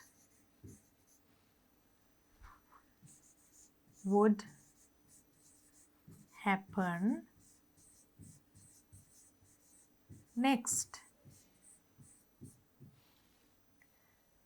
ඊළඟට මොකද වෙන්නේ කියලා බලාගෙන හිටියා. He felt scared. බය වුණා. Scared. He felt scared too. Then you can write, you know that the dentist gives you an injection for anesthesia. ඉරිවට්ටන්න injection එකක් ගන්නවා. ඒකත් ලියමු. Then the dentist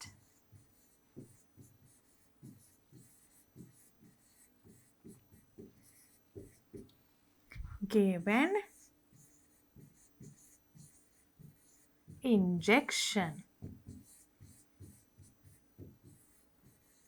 Then Mithun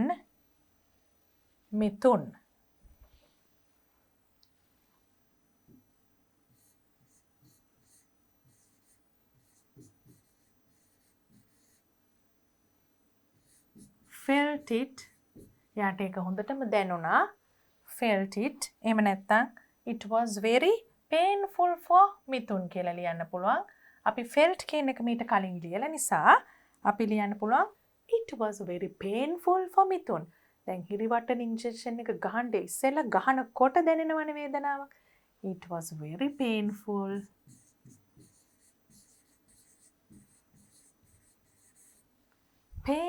for Mithun.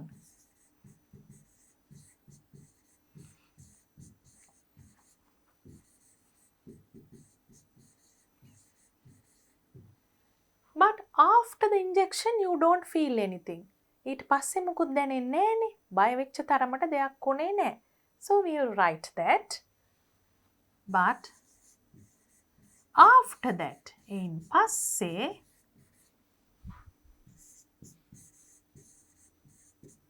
he didn't feel anything.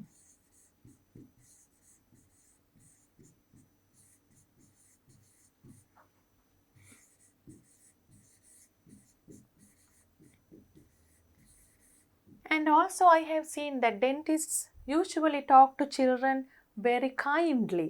You can write that here as well. The dentist, the doctor too, was very kind or talked kindly.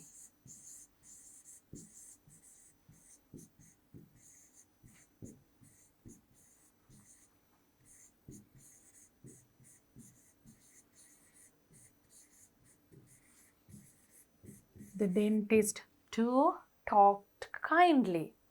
Finally, he extracted the tooth and Mithun went home after some time. මට නම් මතක් වෙන්නේ එහෙම දෙයක්. අන්තිමට දත ගැලෙව්වා. Finally, the dentist extracted the tooth. And Mithun went home after staying for some time. යම් වෙලාවක් ඉඳලා මිතුන් ගෙදර ගියා කියන එක. ඒ එන්ඩින් එකට වඩා දුවලා පුතාලට ඊට වඩා ලස්සන එන්ඩින් එකක් තියෙනවා නම් ලියන්න. If you have a better ending, a more interesting ending, you can write here. But you have to try. Now we have come to the last activity of Unit 5. Match the following idioms. Idioms කියන්නේ ඒ භාෂාවේ ව්‍යවහාර වෙන විශේෂ යෙදුම් with their meanings.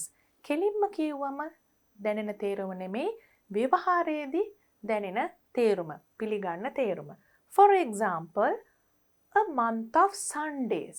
දැන් ඉරිදාවල් වලින් මාසයක් හැදෙන්නේ නැහනේ. ඒකයි මම කිව්වේ direct meaning එකක් නෙමෙයි idiomatic. A month of Sundays. Sunday is a holiday. So a month of Sundays mean a very long period of time. Like that, let us match these idioms and meanings. Better late than never. Better late than never means better to do something late than not do it at all.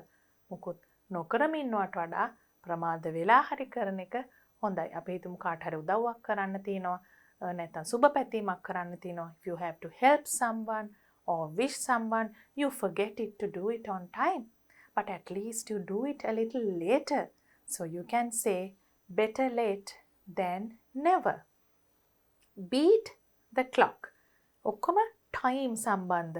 ඇයි අපි මේ unit එකේ ඔක්කොම කරේ time කියන the importance of time, importance of working on time, importance of time management කියන තේමාව යටතේ. Beat the clock, turn back the hands of time, behind the times, the big time.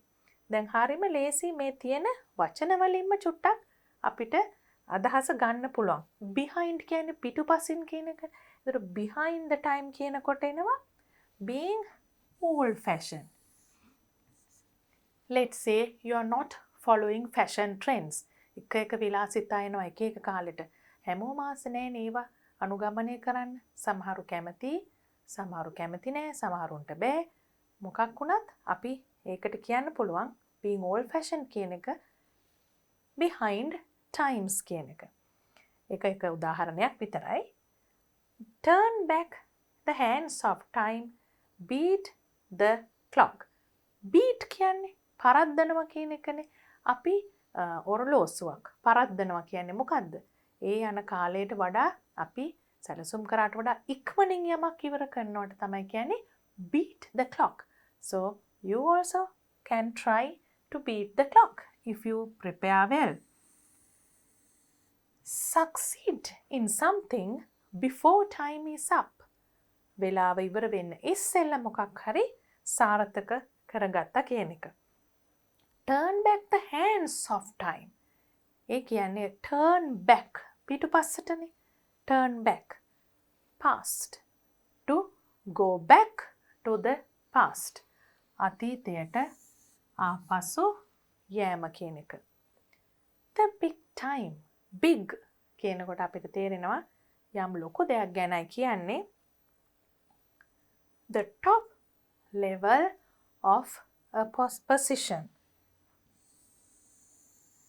අපි හිතමු යම් තනතුරක හරි වෘත්තියක හරි ඊටාම ඉහළ තලයකට ආපු වෙලාවක අපිට කියන්න පුළුවන් the big time කියලා. So that is the end of all your activities given in Unit 5. අපි ගොඩාක් දේවල් රිවයිස් කරා, ඒ වගේම ප්‍රැක්ටිස් කරා මේ ඇක්ටිවිටීස් කරනකොට. ඒ වගේම අපි ටයිම් කියන තේමාව, importance of time කියන තේමාව යටතේ තමයි ගොඩාක් කරුණු සාකච්ඡා කරේ. So I think you learned all these things in this unit. So now it's your turn to practice all what we did and also to do the activities in your workbook for further practice.